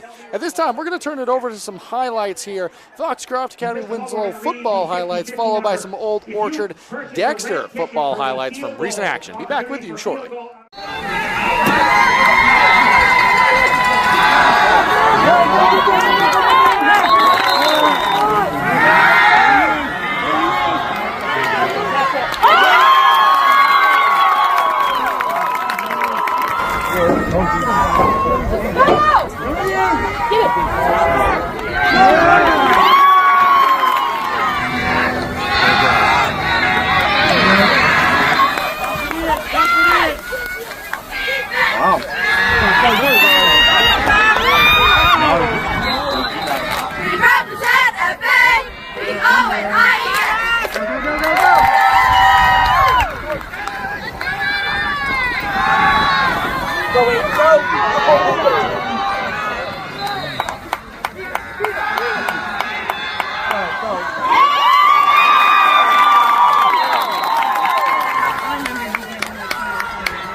Corner.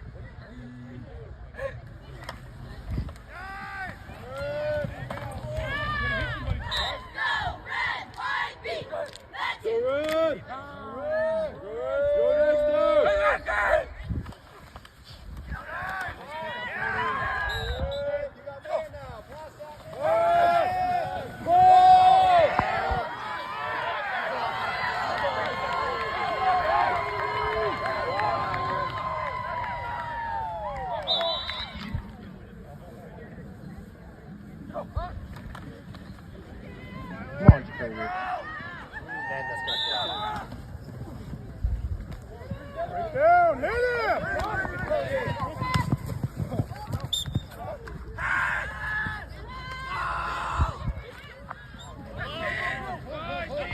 Keep your blocks!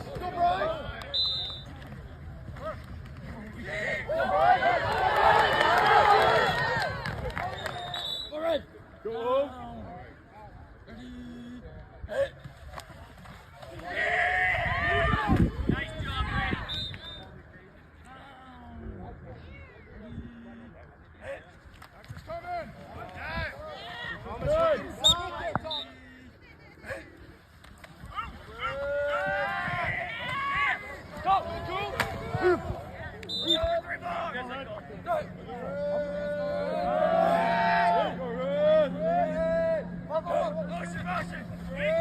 Turn it up, Justin.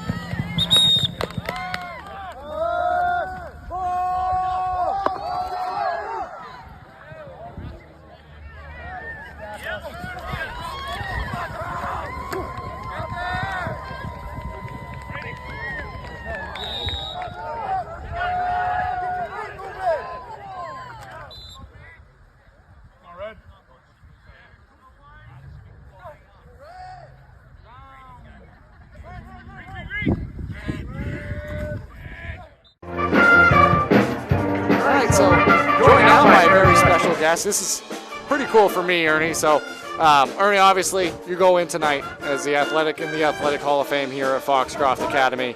I guess we'll start there before we get into the other stuff. But first off, just what is the emotions like when you get the call, you get the email, whatever it is that you're going to be honored, you're going to join a lot of your compatriots and be in the Athletic Hall of Fame here at Foxcroft Academy? Yeah, it's quite an honor because I'm just so grateful because a lot of the people here when I was a student 100 years ago set the stage for me to get into what I have done for a living for the last 40 or 45 years. We had a student newspaper here called the Pony Express, and Jim Thompson, who was the former publisher of the Piscataquis Observer, gave us carte blanche into their office and their equipment so we could produce a real newspaper as high school kids. And I wasn't that great an athlete. This Hall of Fame thing I'm not sure about, but I had so much fun doing that and enjoyed it and found I had a little bit of skill at writing, and here I am, 40, 50 years later, and they're acknowledging something that I did, and I'm very appreciative. I mean, don't get me wrong, it's pretty cool, and I live here in town, but I don't get to see a lot of the Foxcroft activities because I'm down in Bangor doing what you guys are doing a lot of times. So this is a good chance to see the game. I was kind of kidding with people down below. I said, geez, I got to stay for the whole game now because it's 7-0, and I give Mattanawcook a credit for doing a pretty good job here to hang in. I mean, certainly Foxcroft was the favorite in this game, right? No doubt about it, and we'll jump into your thoughts on this game, no doubt, but just to keep the attention on you, because you deserve it for a little bit. I want to give you your flowers, and I bet you were a lot better athlete than your Landon, by the way, but you are a phenomenal proponent of the athletes in this area and what you've been able to do through your coverage and what your team's been able to do.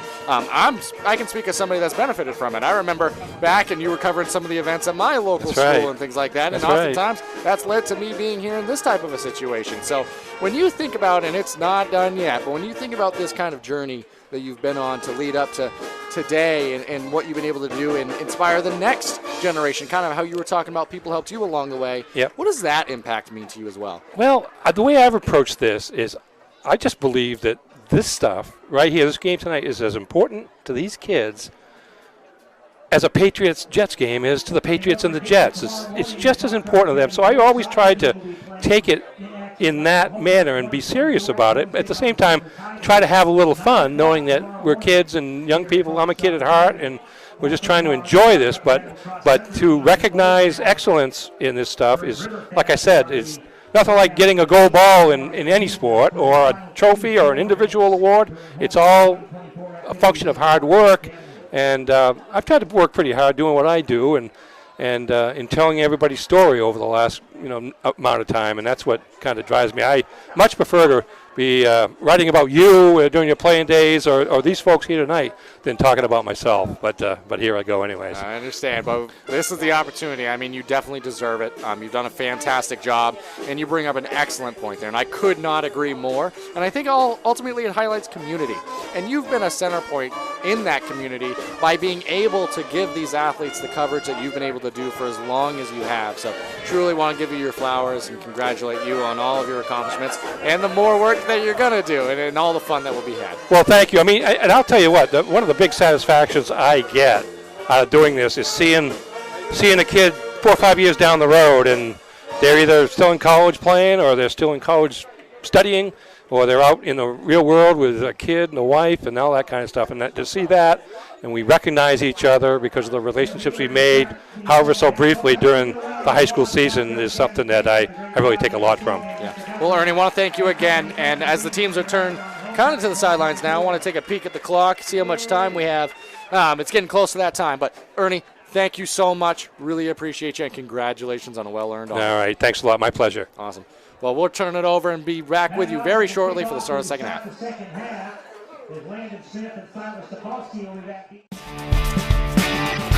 My name is Rick Ames, and now we have an office in Dexter, which is what we consider our hometown now. We still have our office in Lincoln, and we're loving that.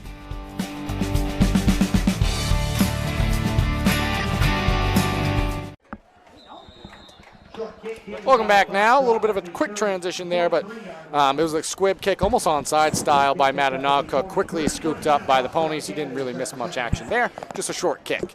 I do want to thank Ernie Clark. I mean, he is a legend in the area for all that he's been able to do, all the great work he's done, and all that he's going to continue to do. So yeah, not only his athletic achievements, but he's a joy to listen to. He was on, I think, on my way here. I actually listened to him in the car on 92.9 The Ticket, and very knowledgeable and very, very nice guy. He is indeed. And we're going to return to the action now, Chris. We didn't have a ton of time to talk about that first half, but Ernie hit some points. I mean, this is a good ball game. It's been defensive-minded. I'm excited to see what we're going to get here in this second half. Spread formation there. Caruso, handoff inside. Some space along the right-hand side of the offense. Able to get some yardage there for Holmes. Chris, that might be the biggest offensive play of the game so far for the Ponies. Well, minus that late second half screen. But a nice positive gain there on first down. Ponies marching now on the other half of the field. Yeah, that definitely was a very long play, but we had a very long play by Foxcroft at the end of the first half as well. Caruso now, the handoff to Smith. Nice cut up the field, able to knife through some tacklers there. Good solid run, enough for another first down or just short. It's very close. Oh, he's got it. Yeah, he's got enough for the first there. They're going to keep. I'll tell you what, that was one thing I was, that's a first down. They haven't changed the yard marker over there on the other side, but they will. But they did now. Yep. Yeah, that was one of the things, too, I was interested to see here to start the second half was what adjustments Foxcroft would make, especially on offense, and it looked like, judging by the first few plays, they've done that. Yeah, and also, you're trying to get the blood back flowing after sitting out for a little bit. It's a nice evening, but it is almost October here in the state of Maine, so it gets a little cold this time around. But nice able to get out in space there for Smith. Another chunk play. So Ponies able to move the ball fairly quickly and efficiently to start this second half of action.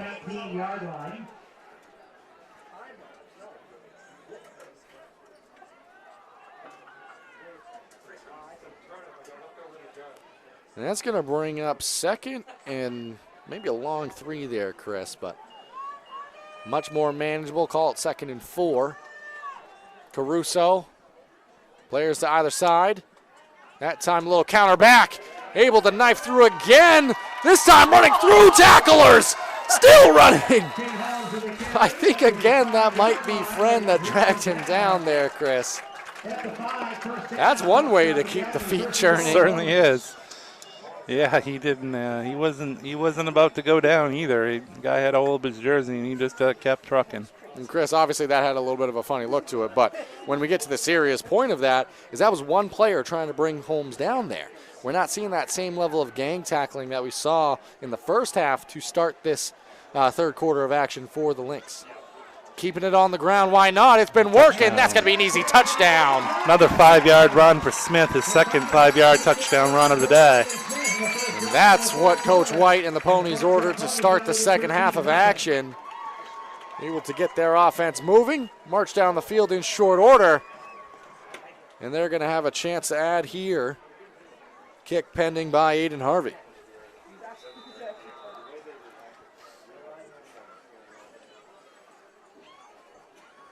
Aiden Harvey in for the extra point try. First one snuck over the crossbar for Harvey. See what happens on this attempt here. We're going to have a flag that's going to be strong through the uprights. Take a pause here. We're going to have a false start on the offense, so they're going to have another opportunity, but they're going to be backed up a little bit. Harvey had plenty of leg there. There's going to be a conversation between Coach White and the official just to kind of see what the false start was. I think it might have been called against Harvey, which not quite used to seeing a false start on the kicker in that type of a situation. In any case, it is going to back the Ponies up and maybe make them rethink the try here. They're just going to back it up a little bit, let Harvey try it on again. He did well that first time around. As you see the Foxcroft Academy cheerleaders, they did a nice job at halftime as well. Been doing well out here all night. A little bit of an issue with the snap. I don't know how, Chris, but that one still found its way through the uprights, and that's going to make it a 14-0 game. Ponies lead. We're going to take it to a break and rejoin you in a moment. And stop by Kimball Insurance for all your insurance needs. Whether it be auto, home, farm, business, life, or health insurance, we have you covered. Our agents are ready to serve you and help you with your needs. Visit us at Kimball Insurance at 91 Main Street in Sangerville, Maine, online at KimballInsuranceAgency.com, or visit us on Facebook to see what we can do for you. Kimball's, your insurance is our business. Rouse Garage in Dover Foxcroft to discover the difference between walking into a local dealership versus a big dealer that uses high-pressure tactics the second you drive onto the lot. From selling you a vehicle to servicing a vehicle, Rouse Garage will treat you like you are the only customer. While you're there, check out their state-of-the-art automatic car wash. Rouse Garage, call them at 207-564-3434 or visit them at 191 East Main Street in Dover Foxcroft, Maine. Welcome back now, following the touchdown and extra point there by the Ponies. Harvey, he made the extra point a moment ago. He's going to be kicking this one away. Thibodeau and Gibson deep to return. That one takes a couple of bounces. It's going to roll out of play, and that's going to be a flag for kicking it out of bounds. A couple of scores to pass along, Zach. We had a halftime score. Bangor leading Lawrence 14-12. Oceanside over Brewer 16-6. That was in the second quarter. Other second quarter scores: Orono was up on Stearns 8-6, and Hamden was trailing at Madomic 8-0. That was in the second quarter as well. A lot of competitive games across the state here, Chris. Love to see that. We've got a good one here. It's going to be interesting to see how the Lynx answer. They had some nice quality drives earlier on in this ball game. Chance for their offense to retake the field now.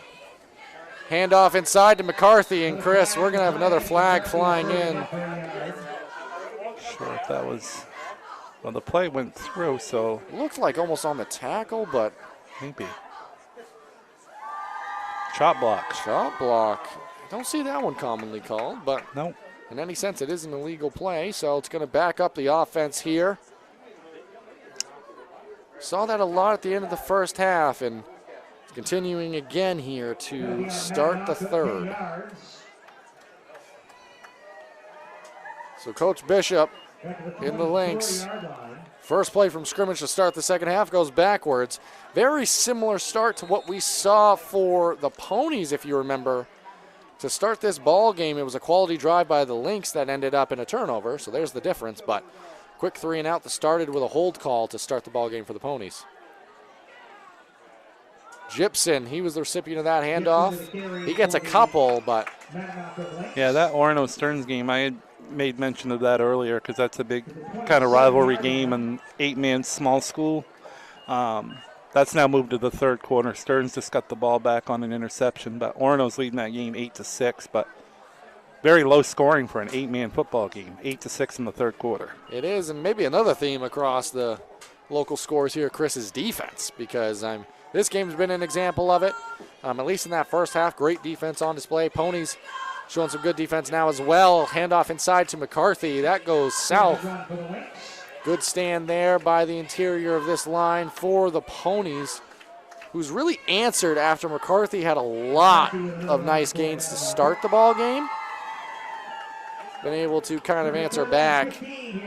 Players like Aiden Bryant inside able to make things more difficult. And the team that Foxcroft will see next week, the Herman Hawks, they'll be making a trip to Herman. Herman's playing at home tonight against Nokomis. That was 6-6 in the second quarter. Jenkins now sets up a little screen there. That goes to McCarthy. So screenplay worked well for the Ponies to end the first half. It does get some yardage there for the Lynx, and you're in your own territory. It's going to be tough to justify going to this one in just what's a 2-score game. Especially in your own territory, yeah. But as you made mention, Zach, it's nice to see so many competitive scores across the state. Absolutely. We've got a good one here. That one, it's going to be fumbled, but a chance, a lot of space around the left side.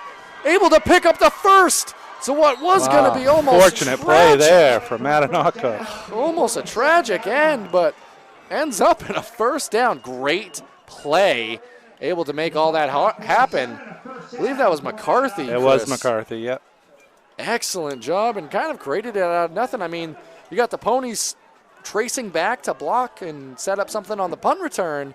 Yep. You're not expecting it in that situation. McCarthy takes it. He picks up the first down after he dropped the snap. And, boy, he was only 1 or 2 blocks away from going the distance. Yeah, so although we said you're not going to go for it on fourth, didn't exactly mean to. Still got it done. But Jenkins back under center, motion man all the way across the formation. Now Gibson goes. They're going to hand off to him. Nice cut back up the middle, but swallowed up by Bryant. That's Bryant again. He's been in on a lot of the tackles tonight. He's an unsung hero in the last 2 quarters so far of this game. What we have of the third and that second quarter really did a good job, along with others on the line, stopping McCarthy. And right there, Chris, making a nice read, good play. Assignment football. It's been on display.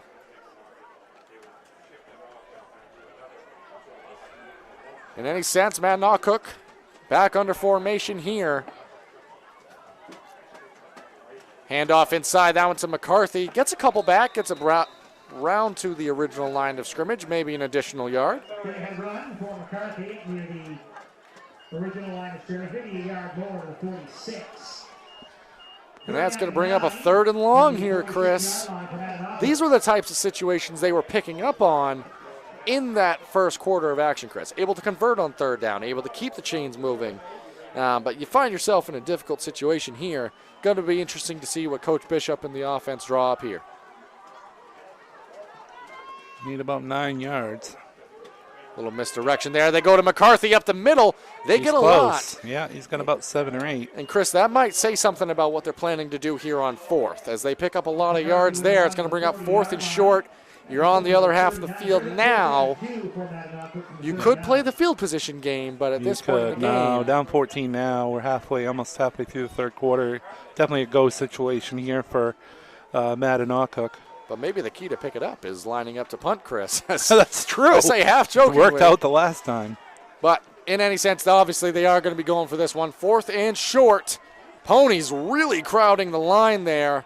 We're going to have a handoff, but it's swallowed up by this Ponies defense. And that's going to be a loss of a yard and ultimately a turnover on downs, the second we've seen tonight.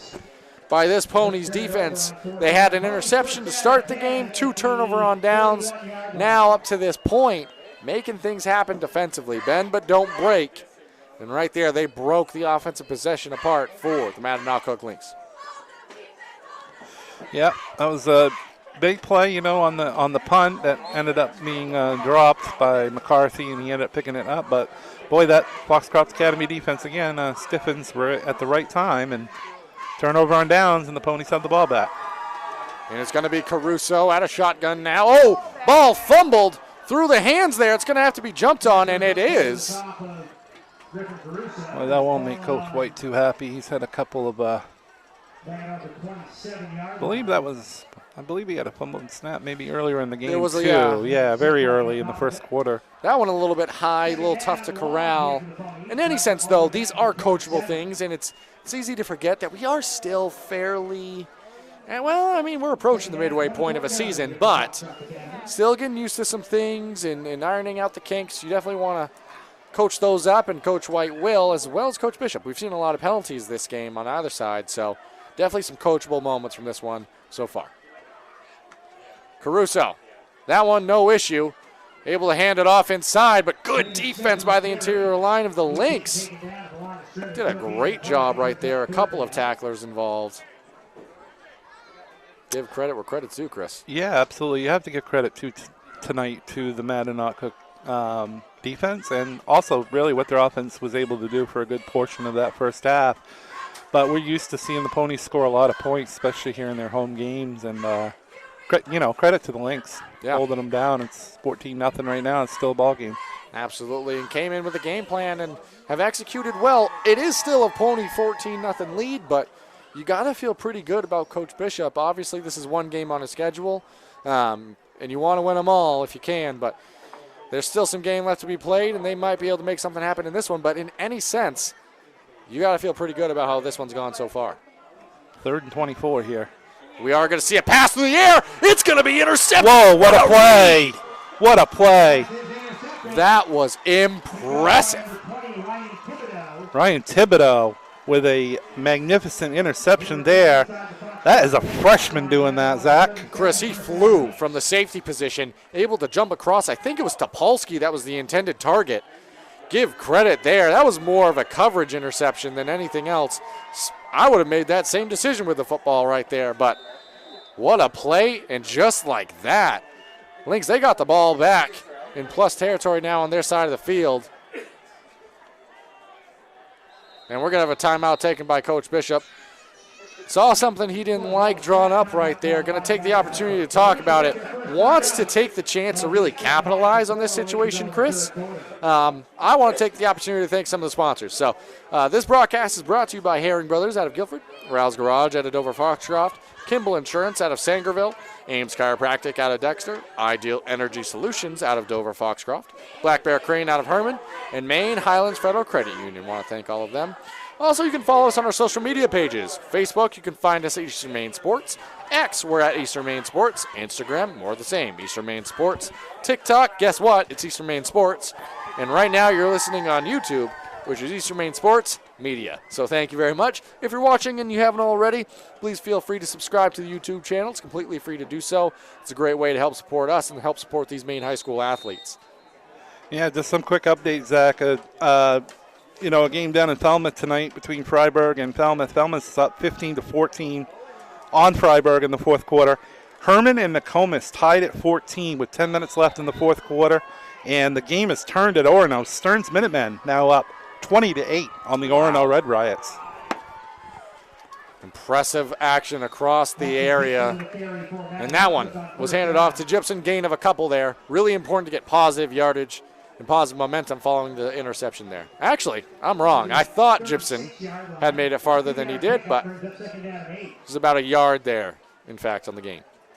Yeah, Stearns definitely manning up against Orono on the road after kind of losing a big lead last week and losing to Greeley. So Stearns trying to make a statement. They are indeed. McCarthy, he's able to get a lot of yardage up the middle there. And Chris, so much of the game is the mental side, right? And capitalizing when you might have the momentum. right now, Mattanawcook maybe trying to take advantage of a team that has played well up to this point defensively for the Foxcroft Academy Ponies. But the best time to jump on a team is after a big turnover like that. Looking for that chance here. Yeah, definitely. This game, as we said, still a ball game. Mattanawcook can drive down here and get a score here late in the third quarter. Really could turn the momentum on their side. And it's going to bring up third and short. This is definite 4-down territory. Handoff inside to McCarthy. Doesn't look like they're going to need it. He fights across enough for a first down there. Yeah, got to about the 25. Only needed to get to the 27, so another first down here for the Lynx. And Chris, we have a player down on the field. We're going to take it to a quick commercial break and be back with you. Brothers Meats is a family-owned and operated business located in Guilford, Maine. We operate a local retail meat market along with a slaughterhouse, smokehouse, and processing plants. Herring Brothers has all sorts of meats from already pre-cut all the way to cutting it right on the spot for you. Also, while you're there, don't forget to try their wicked good beef jerky that is made right in Guilford, Maine. Call them at 207-876-4395 or visit them at 346 Water Street Monday through Saturday from 8 a.m. to 4 p.m. Busy with places to go, things to do, people to see. Let Maine Highlands Federal Credit Union make managing your money easy with mobile services, bill pay, Apple Pay, mobile deposit, and more. We're as close as your phone. Now serving all of Piscataquis, Penobscot, and Somerset counties. Maine Highlands Federal Credit Union. Personal service, shared value. MHFCU.com. My name is Rick Ames, and now we have an office in Dexter, which is what we consider our hometown now. We still have our office in Lincoln, and we're loving that.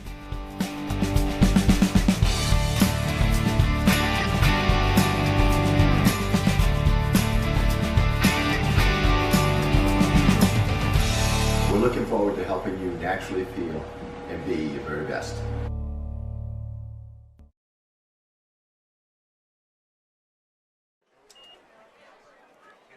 Welcome back here now. It was Cooper. Yep. It was Cooper McCarthy that went down for Mattanawcook there. He did leave the field assisted, but was seemingly walking well under his own power. So we'll continue to watch that.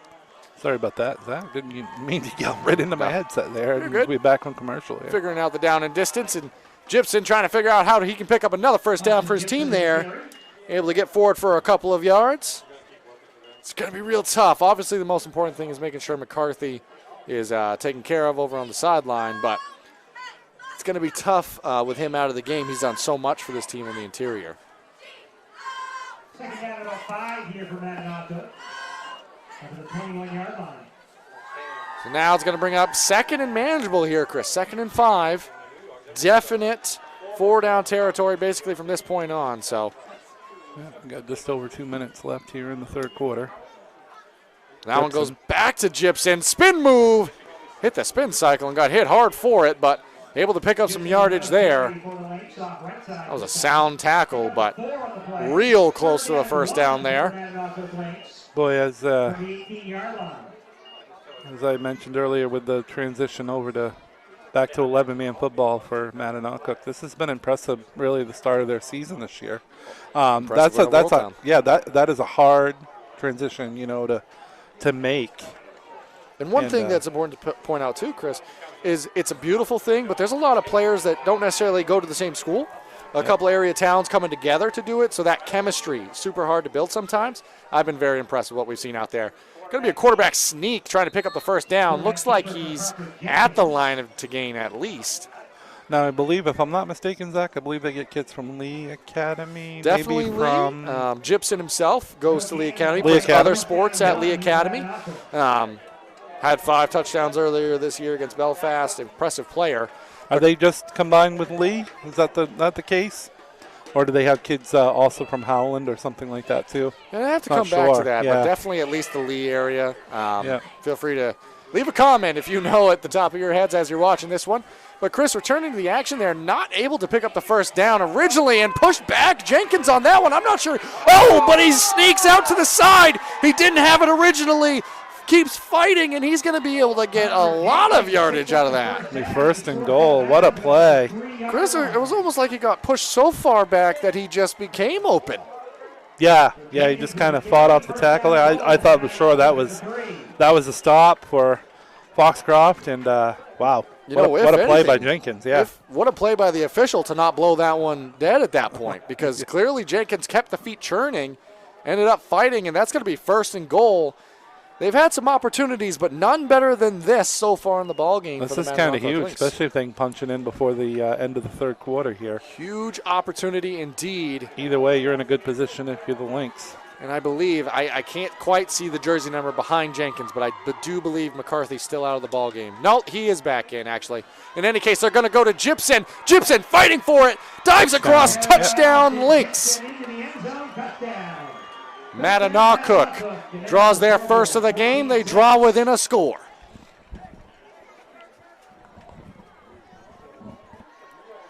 Just like that. Turnover leading to points, 31.3 remaining in the quarter. Chris, we have a ball game. We certainly do. This is kind of a big extra point as well. Cropley set now to attempt the extra point. Kick is up. Kick is going to be no good there. Still within a score if you consider the 2-point conversion, but it's 14-6. Ponies on top. We're going to keep it here as there's only 30 seconds left in the quarter. Chris, if you're Coach White and you're the Ponies and you're on that sideline, what are your conversations like right now? Keep your composure. Mattanawcook has got on the board here, but it's almost the end of the 3rd quarter. Just do what you're capable of. Foxcroft's moved the ball very well when they've had it. Started so the half far, with a great touchdown. In the second half so far, yep. And it really looked like at the beginning of this game tonight, Zach, the way MA was moving the ball, we thought, boy, it looks like they're going to score some points tonight. But it took a while, credit to FA. And let's see how they bounce back on this next offensive possession. Absolutely. And one thing I do want to bring up again, and as we wait the kick here, is the mental side of this game. And now being able to answer that momentum, as that one's going to be kind of squibbed, controlled, and just taken down by Holmes. Not going to risk anything in that situation. The mental side of the game, what I was talking about right there, and the momentum that now is at this game. So Mattanawcook, they have a chance here. This is a pretty crucial drive, I believe, in the ball game here, Chris. If the Ponies can answer, that's huge. If Mattanawcook can create an opportunity, whether it's getting the ball back on a punt return or creating like they did last time through an interception or a turnover, this ball game's going to get to a whole new level here, Chris. It is Caruso. Out of shotgun, receives the snap, handoff inside. That was working to open the half. It's working here. Smith cuts back, almost takes a knee there. Still fighting along the sideline. That's how you answer if you're Landon Smith and the Foxcroft Academy Ponies. What a gain there. Homecoming crowd loves what they see. 19.3 still on the clock here. Yeah, great run there and good response here by the Ponies. Ball at the 31 of the Lynx. Chris, another thing I want to mention, we've seen a little bit of it this game, but you can't let yourself beat yourself via penalties, mistake type of plays, and keeping it on the ground. A good way to avoid that. Smith, another hard run, able to get all the way up beyond the line to gain. That's going to be another first down. 2 huge chunk plays. That's how you answer, and that's going to do it for this 3rd quarter of action. In a moment, I thought the clock was still going to be running, but I think there's a player down on that far sideline. There is. Yeah. There is as well. So actually, we are going to take it to a break here with a player down along that far sideline. Actually, he's already up and returning to his sideline completely under his own power. So we'll keep it here again, something to watch. The clock's now going to run, and I think that they're going to be content to run out the clock here to end this 3rd quarter of action. We saw 2 scores this quarter, Chris, but it is the Ponies up 14-6 over the Mattanawcook Academy Lynx. We're going to take it to the 4th quarter. We're going to take it to a break and rejoin you soon. Rouse Garage in Dover Foxcroft to discover the difference between walking into a local dealership versus a big dealer that uses high-pressure tactics the second you drive onto the lot. From selling you a vehicle to servicing your vehicle, Rouse Garage will treat you like you are the only customer. While you're there, check out their state-of-the-art automatic car wash. Rouse Garage, call them at 207-564-3434 or visit them at 191 East Main Street in Dover, Foxcroft, Maine. Looking to make the switch to heat pumps for your home or office? Call Ideal Energy Solutions. Ideal Energy Solutions is ready to help you save energy with a new heat pump today. Don't settle for less than ideal. Go with Ideal Energy Solutions. Call today.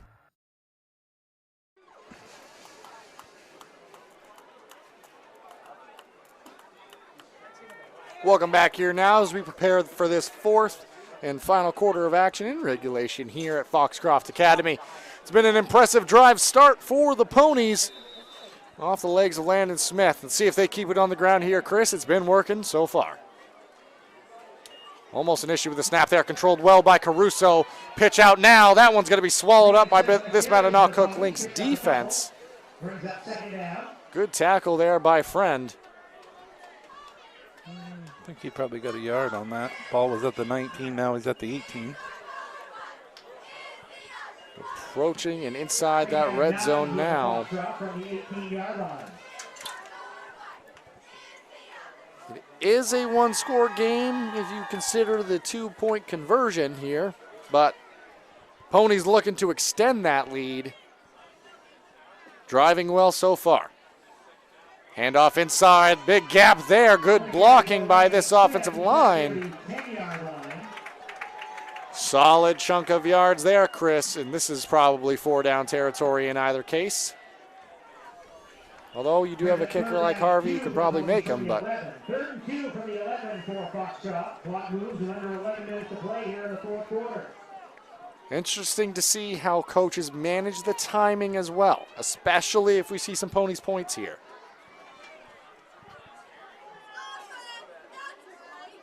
Caruso, Holmes, and Smith beside him. Hands off to Holmes. Holmes diving up the middle, lowers the shoulder, and enters the end zone. Finn Holmes, touchdown. Nice run there by Holmes. His third of the night, Chris? Nope, that would be his first. Landon Smith had the other two. Thank yep. you. Thank you. you. Absolutely. In either case, it extends the lead. First for Holmes, third of the ball game total for the Ponies. Extra point pending here, Chris. Yeah, 11-yard run there by Holmes for the touchdown. And a bad snap. Issue with the snap. Harvey's going to have to try to make something out of nothing here. Almost did, but.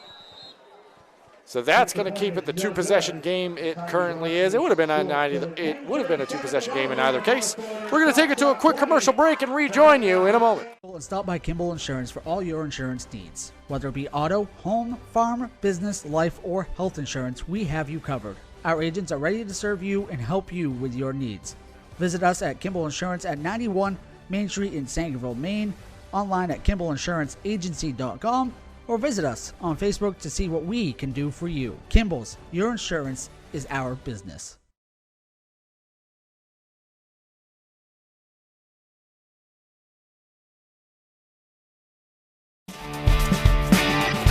My name's Rick Ames, and now we have an office in Dexter, which is what we consider our hometown now. We still have our office in Lincoln, and we're loving that.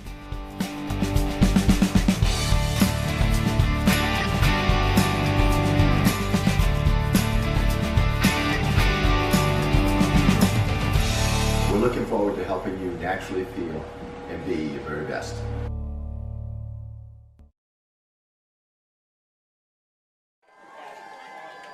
Welcome back here now as we await the Harvey kick.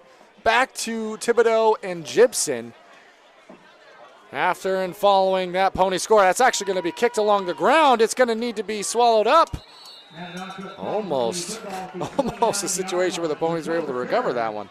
Chris, one thing I want to point out that I was thinking about during the break there, the drives that we've seen be successful for the Lynx have taken time. And there is plenty of time left in this ball game. 10:37, I believe one timeout's been taken this half by Coach Bishop.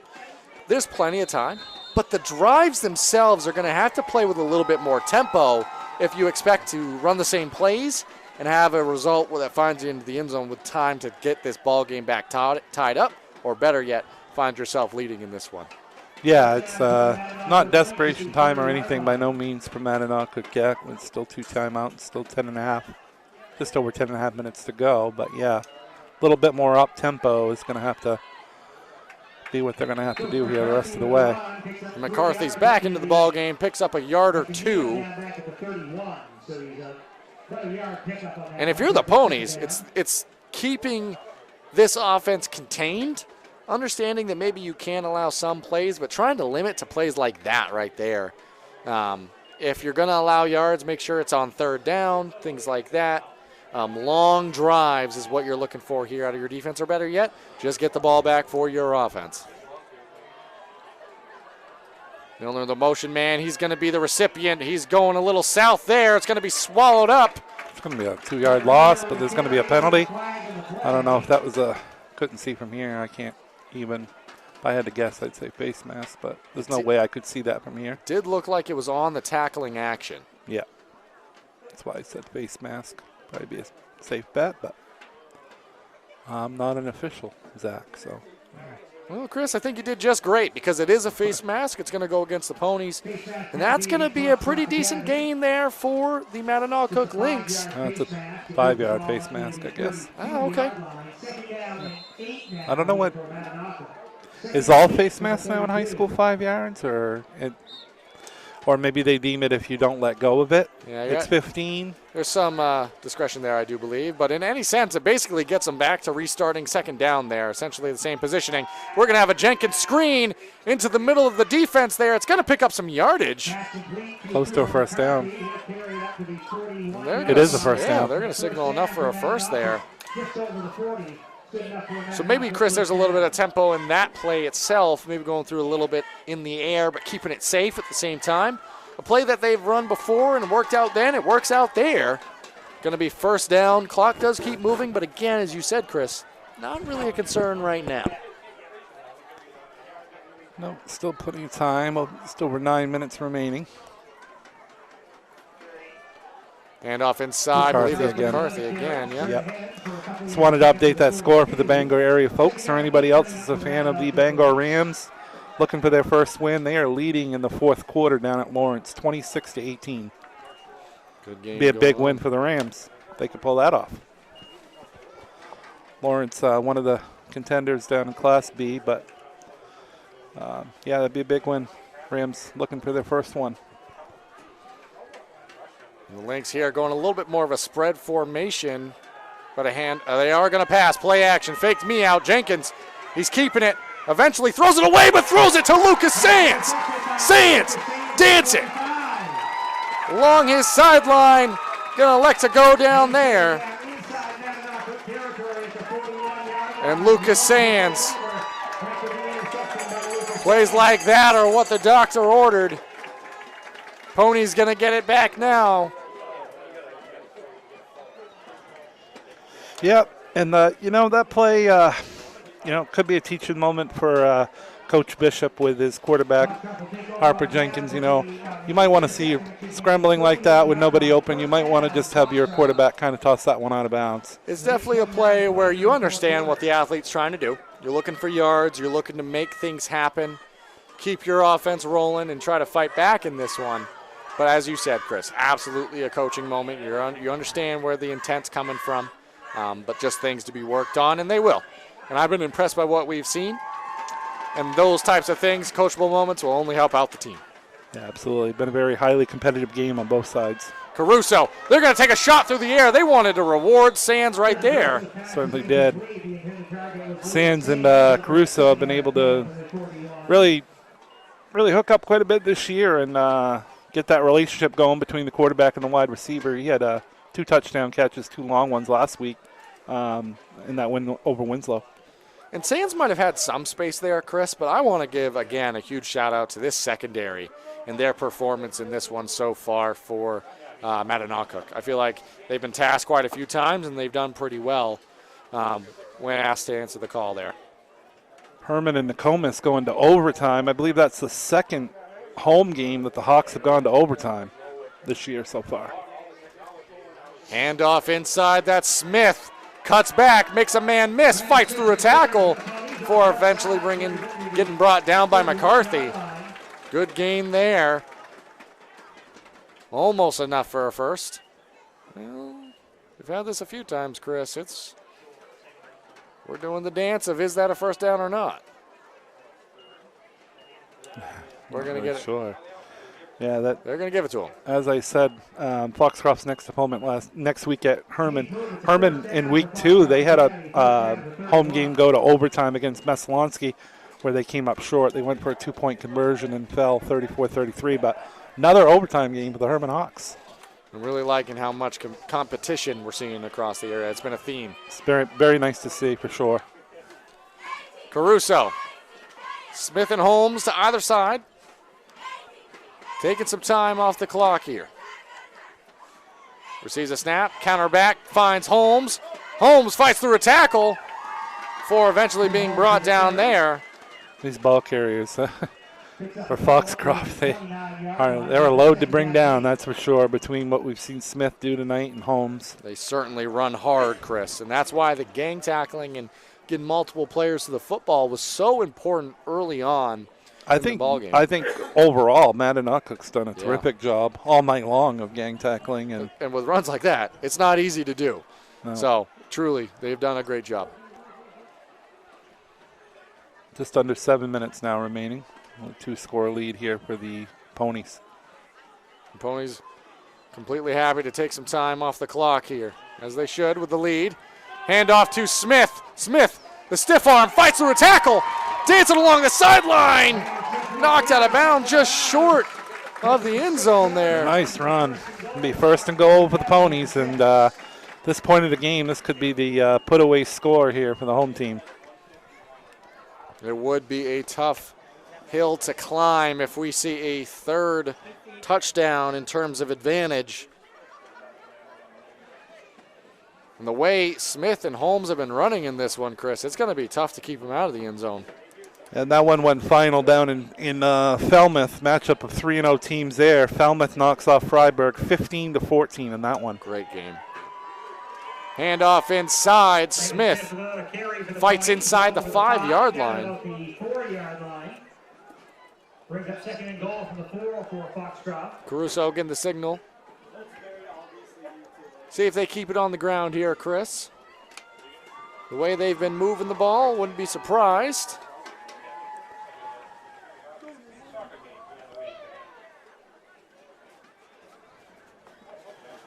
Yeah, we'll see that same Nokomis team that's going to overtime with Herman. We'll see them here in 2 weeks playing against the Ponies on October 11th. Loss there by Landon Smith on that run. Want to thank a viewer of the stream to say and answer an earlier question we had, Chris. Shout out Haley Gibson, cousin of the Gibson we got out here playing on the field tonight in Austin. So thank you for answering our earlier question. Chris, it's Lee Academy and Mattanawcook playing football. Oh, okay. So just the two of them. Okay. Just the two of them is the answer we've been given. School co-op. Good. Good. It's nice to see some of the other area schools, though, get involved in that. Absolutely. And be able to bring those athletes onto the gridiron as well. And gives a chance that maybe a school hasn't had that program before. It doesn't need to just be football, by the way, but if any time that can happen for athletes, it just benefits the student, which is the most important thing. 5:14. Clock continues to march here. We're going to keep it here. We had a timeout taken by Coach White. Maybe that one was drawn down a little bit close there. Yeah, I think so. And, Zach, you mentioned that, how great it is to get those athletes involved for those schools where they might not have the program. A perfect example of that is girls hockey, the Penobscot Pioneers that play in Brewer.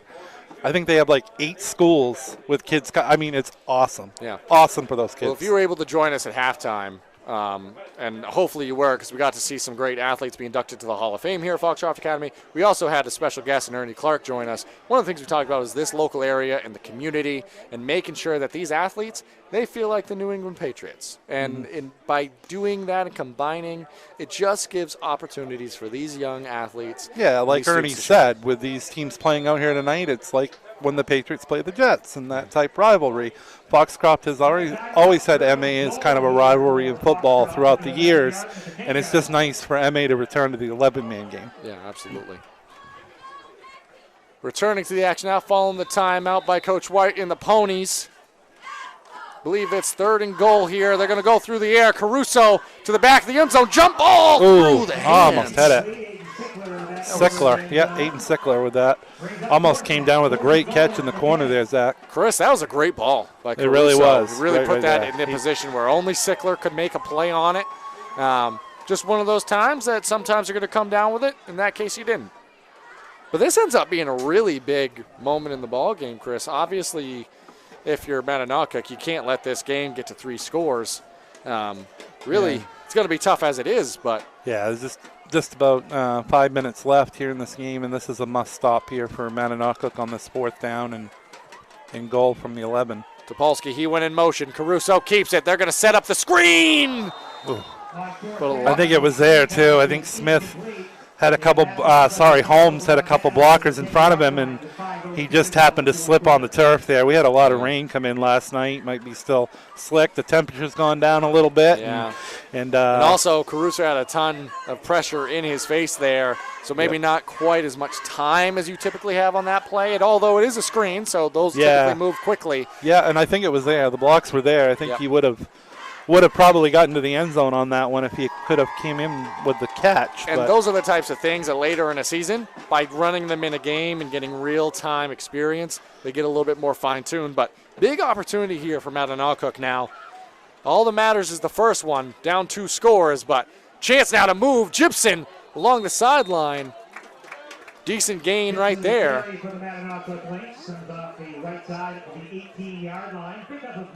Player down. On the tackle on the near sideline is Smith. I don't want to speculate. Never like speculating when a player's down, but it looked like a cramp based off of the initial interactions there. Yeah, Stern's really pulling away from Orono now, 34-8. That game is at Orono High School tonight, and nice bounce. Going to be a nice bounce-back victory for the Minutemen. Yeah, the Minutemen making a statement in that one there, Chris. Yeah, eight-man game in small school division, and definitely making a statement there against the Red Riots. We had a fumble, I believe, on the exchange there, Chris, but it was picked up immediately by the Lynx. So that sets them back a little bit, and negative play there. It's 4-down territory at this point from here on out. Sets up a 3rd and 4, for maybe a short 4, maybe call it 3. I'm not saying the teams have, but Orono, the defending state champion, last 2 weeks, they really got it taken to them against Mount Ararat last week, and now Stearns is doing it to them. So somebody picked up a script there somewhere of how to beat the Red Riots. Yeah, a team that's been truly dominant across this area in recent memory. We're going to have a timeout taken here by Coach Bishop and the Lynx, and obviously what matters is the first one, Chris, but in a game where you need 2 scores, we now use 2 timeouts here in this second half, and timing-wise, the clock might be the biggest enemy right now. Yeah, absolutely. We're down to 3:45, and they still got the ball at their own 17. So big play coming up. I don't know if they're going to try to stretch the field here and try to get something big downfield, but it's starting to get to that point where they're going to have to maybe try some passes here. Yeah, and that's the hard part, is your style has worked out. I think that there's a lot of positives to draw upon from this game for Mattanawcook and their offense and things they were able to do. But ultimately your style is more ground dependent. And if that's the way you play, then making these long chunk plays is a little bit more difficult at times. So it's going to be interesting to see how they answer and adjust here. But under 4 minutes left to play in this one, needing 2 scores, 3rd down, it's going to get exciting. We're going to see another bootleg here. This time Jenkins going to keep it himself. Going to dance forward for a couple. Looked like he got enough for the first there. He did. And Chris, a coachable moment, maybe we've already seen the adjustment. If we remember the previous turnover by Jenkins that ended up in the arms of Sands, that was a similar play. Where maybe you just take maybe if it's a loss of a yard, you get out of bounds, you live to fight another day. In that situation, you pick up a couple. So maybe seeing how those coachable moments are already starting to take shape here for the Lynx.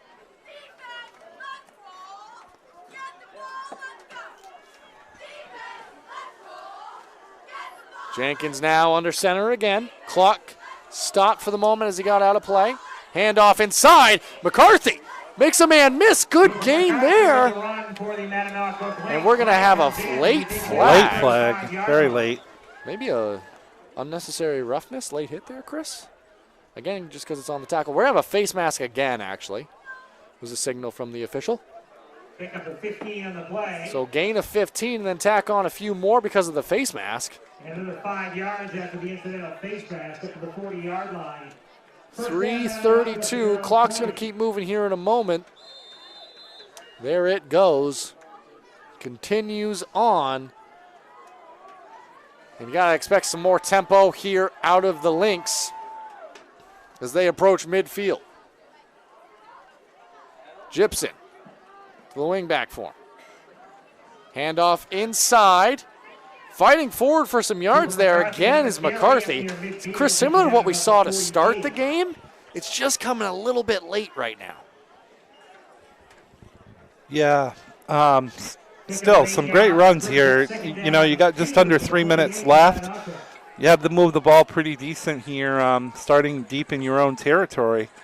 But again, the clock is going to become a factor, Zach, with only one timeout left as well. Yeah, and what we've seen, and there's a lot to do before we get to this point, but what we've seen on every kickoff is more of an onside style.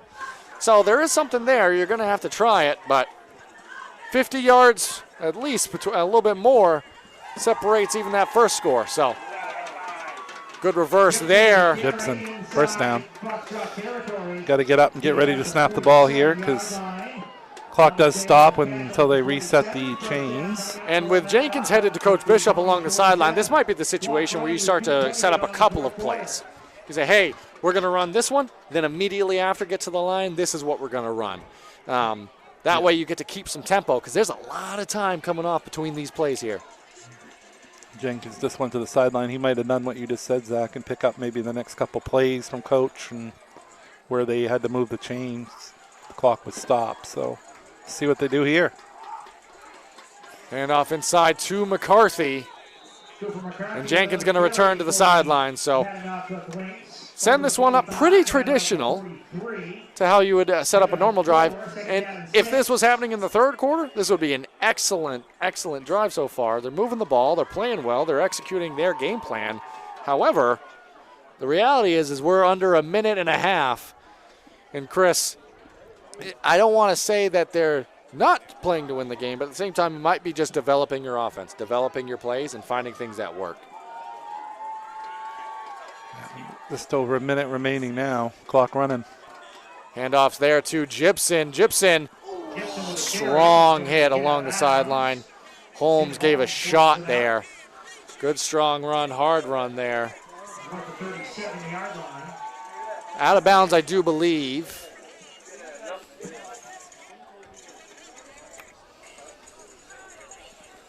.113 remains. 2-score game. Ponies are content to let up some yards if it keeps the clock moving. There's only one more timeout remaining for the Lynx in this one.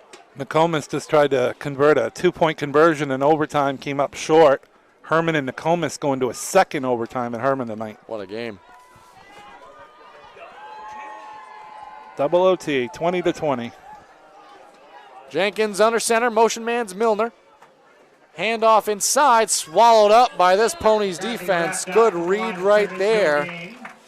That one by Jackson Zimmerman. And Chris, this is approaching a point where there just might not be enough time left in this ballgame.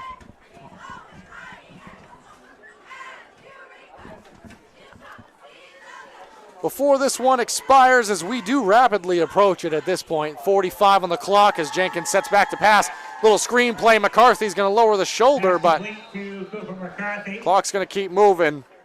Do want to go over the upcoming schedule here. Next one here is October 11th. We're going to have a timeout. Final timeout's taken.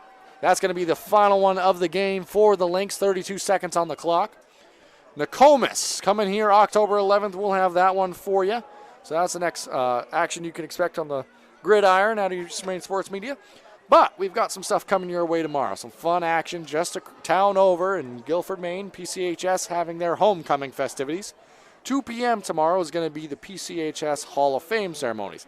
Mark's going to be bringing you that so you can see, similar to what we saw at halftime here at Foxcroft Academy, some athletes that are deserving being honored at the halftime show, or at the Hall of Fame ceremony, rather. Then at 4:15, it's going to be Dexter and PCHS in boys soccer action, followed by Bucksport in PCHS in girls soccer action under the lights. So that's always cool. Fun opportunity for those athletes to be out there in a pretty fun type of setting. We did get a final from Lawrence. Bangor picked up the win 33-24. Another local score, Bucksport and Washington Academy go into the fourth quarter, 28-28. I mean, it's great football. I'm a little bit of a broken record at this point. Really quality action across the state. Yep, and Stearns beats Orono 34-8. That's gone final as well. And that game was close to a point. It was close for a while there. 8-6 at halftime it was in Orono's favor. So Stearns pitches a shutout in the second half. And as McCarthy takes the handoff there, this one was close to a point as well. And ultimately, a drive that was going fairly well for the Lynx. Just a situation where maybe not enough time on the clock as we rapidly approach the conclusion of this one. 15 seconds remaining. It's going to be a win for the Ponies. They're going to stay unbeaten.